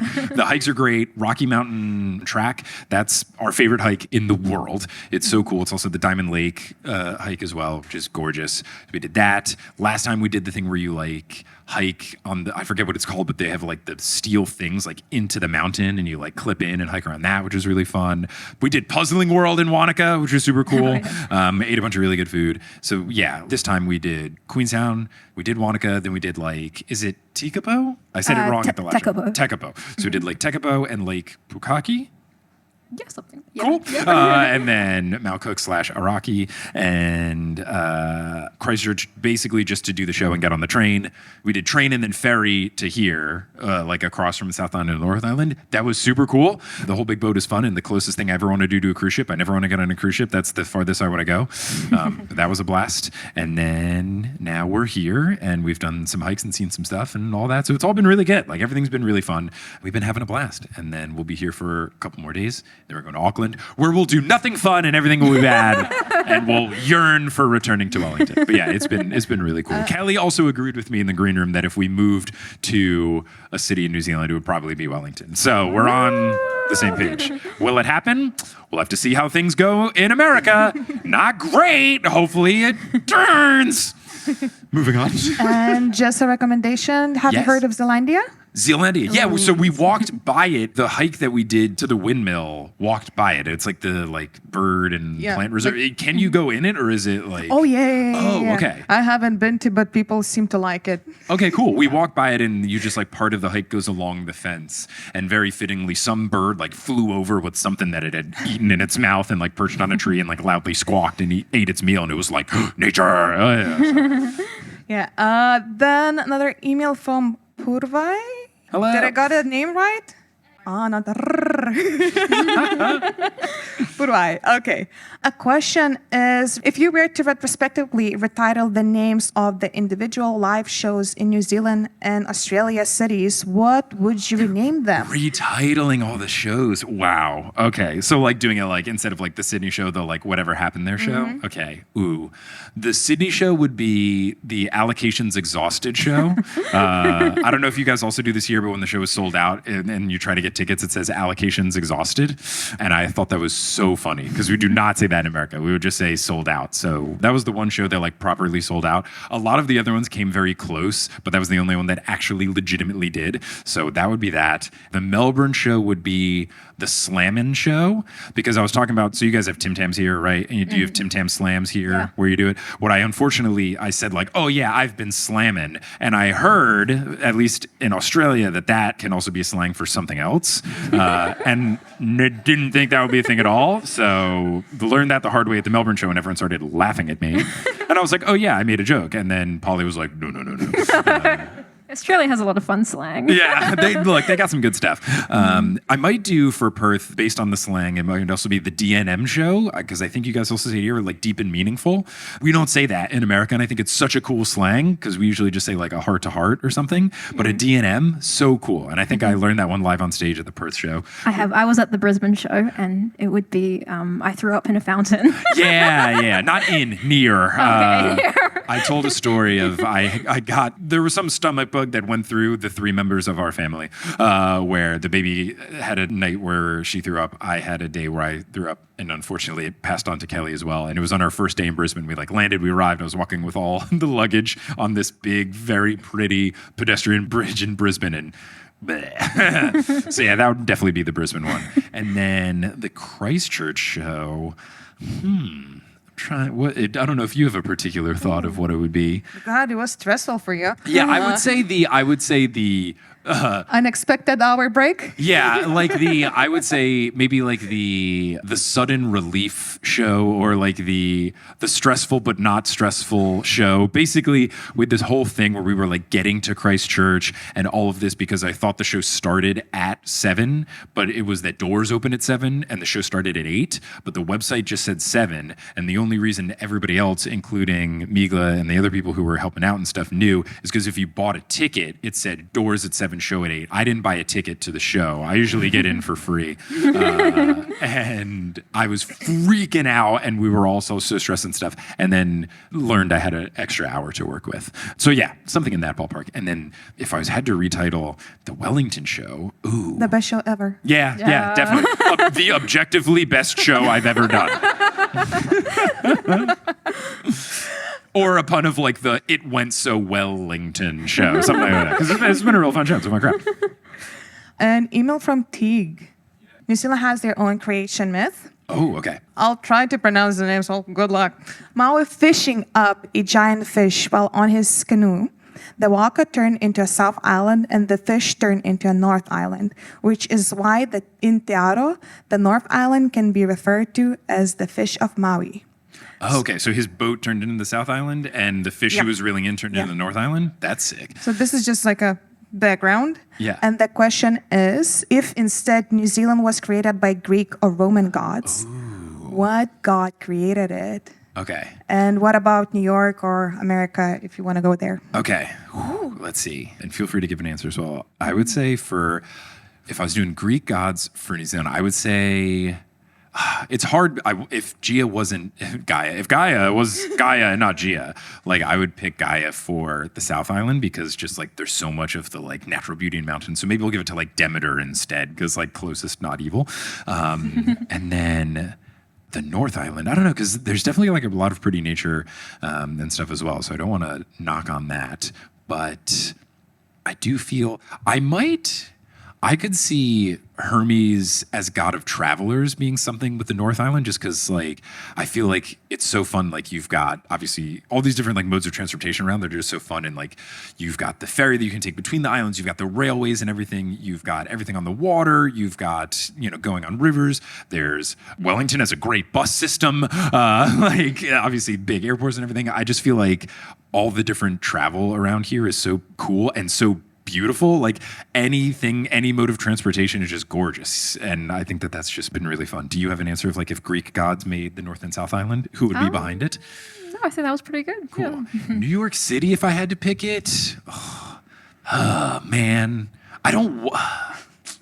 I gotta give it to Zeus. I don't want to give it to Zeus, but it does fit where it's like, because it just feels like, and at least in America, like it's the #1 city, but then everybody hates it.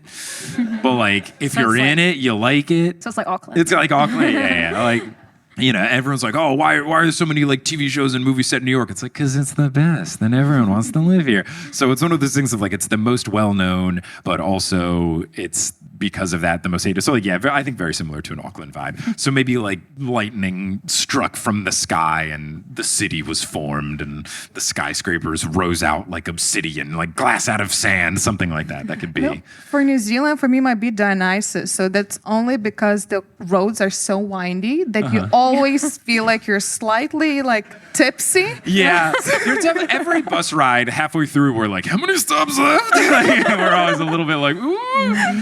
There was a point when on the hike down from the windmill hike, there was a point where it's like we could wait at this bus stop for 30 minutes, or we could walk down the winding hill, and that'll take 30 minutes, and then we won't have to be on the bus for that portion. And we're like, let's do that, and it worked out way better. Yeah, sometimes you'll be on double-decker buses on like the side of a cliff thing. Yeah. It's like, One of our buses, that bus we waited for picked us up, and we were like, no thank you, upper deck. We will be right here at this is where baby carriages go. Or do you call them prams here? Prams, yeah. Like, this is where the pram goes. Love pram. Pram's a great word. Stroller, pram, yeah. And just a recommendation for Kelly for Flat White was glow glow. Glue glue. Okay, I promised Kelly I would text her any, how do you spell it? G-L-O. Okay. G-L-O-U. Great. I'm going to text that to Kelly because I told her if anyone gives a food recommendation that she might want to get right now, she should go. So glue for coffee. Yeah. Kelly's a huge coffee fiend. She's been flat whiting left and right. She's been loving it. Question from Michael. Which trio would be the best to hang out with and why? Which trio would be the best to hang out with? I'm going to give it to the Son of Neptune trio. I think Frank, Hazel, Percy are just good vibes, and they were just so good about like checking in on each other and making sure everyone's okay. If I go for a previous one, I think just the classic of like Percy, Annabeth, Grover as well. Like those two trios, I think were just good hangs, great friends. What about you? I don't really have much to add. I really love Frank and Hazel, so yeah. Okay, nice. Did you have a trio thought?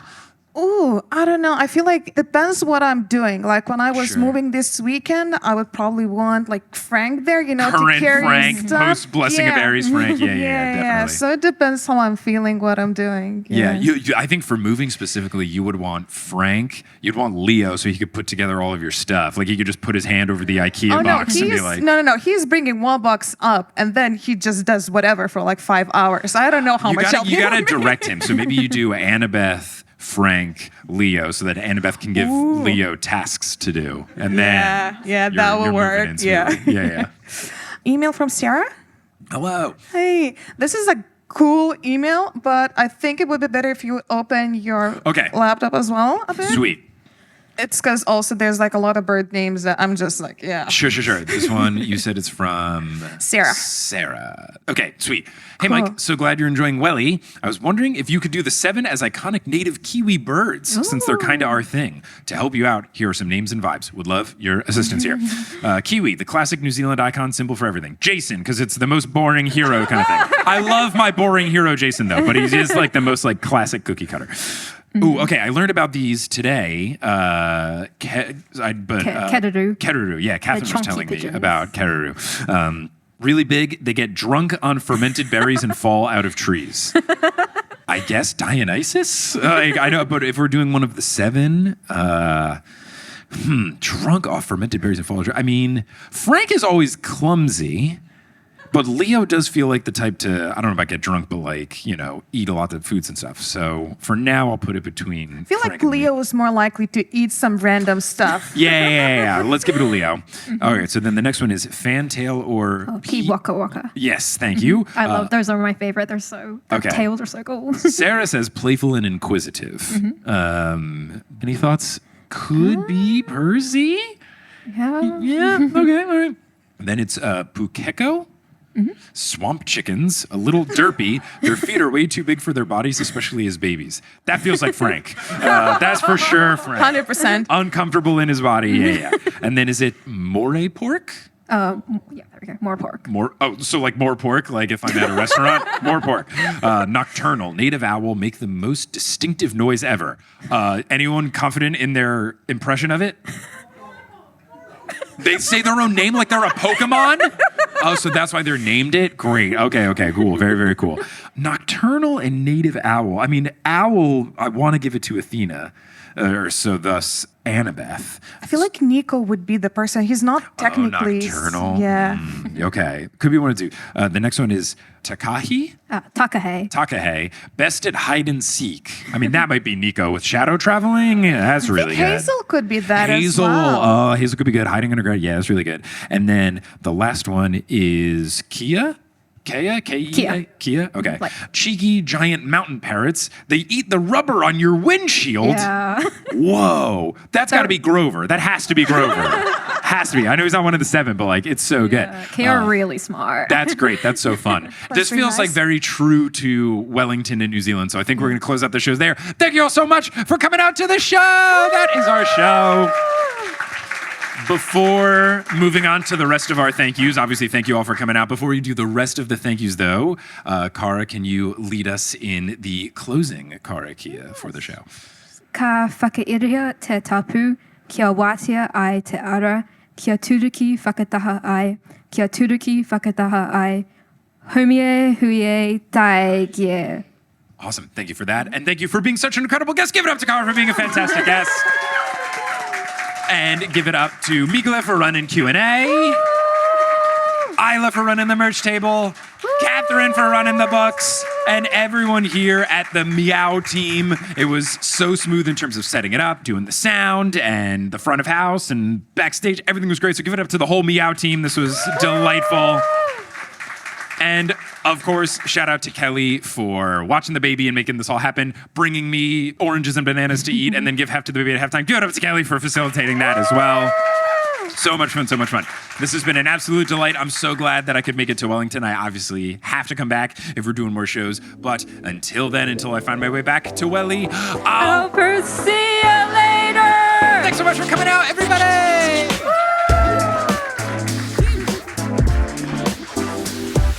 Hey, thanks for listening to this episode of The Noose Olympian. This podcast is created, hosted, and produced by me, Mike Schubert. I also run the social media and the website. Our editor is Sherry Guo. The music is by Bettina Campamanes and Brendan Krugel, and the art is by Jessica E. Boyd. If you can't get enough of the show, you can go to thenooseolympian.com/Patreon for bonus episodes, bonus content, ad-free episodes, a whole bunch of fun stuff.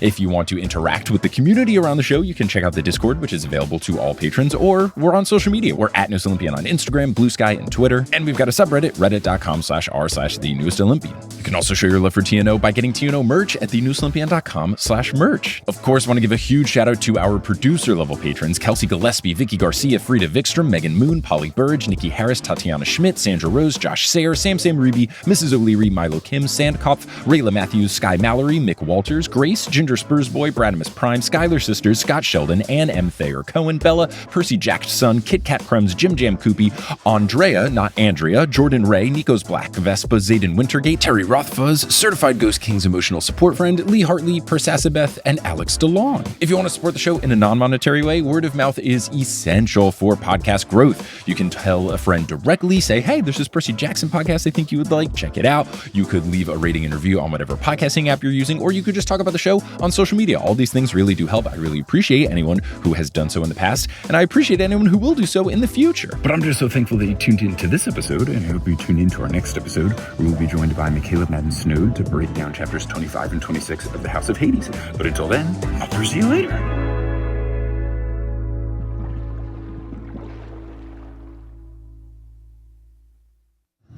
Everyone's like being ASMR myself. I feel like the whole ASMR Mike segment probably was just all encapsulated by the fact that director's commentary style Mike did the mid-roll break for this one. So I feel like this will, I feel like my job's already done. I'll continue to do some summer tones. The wind is coming in, so you might be able to hear some wind. I'm currently walking by some residential apartment buildings with like air conditioning units making some noise. Ooh, there's some furniture out on the street here that I'm walking by.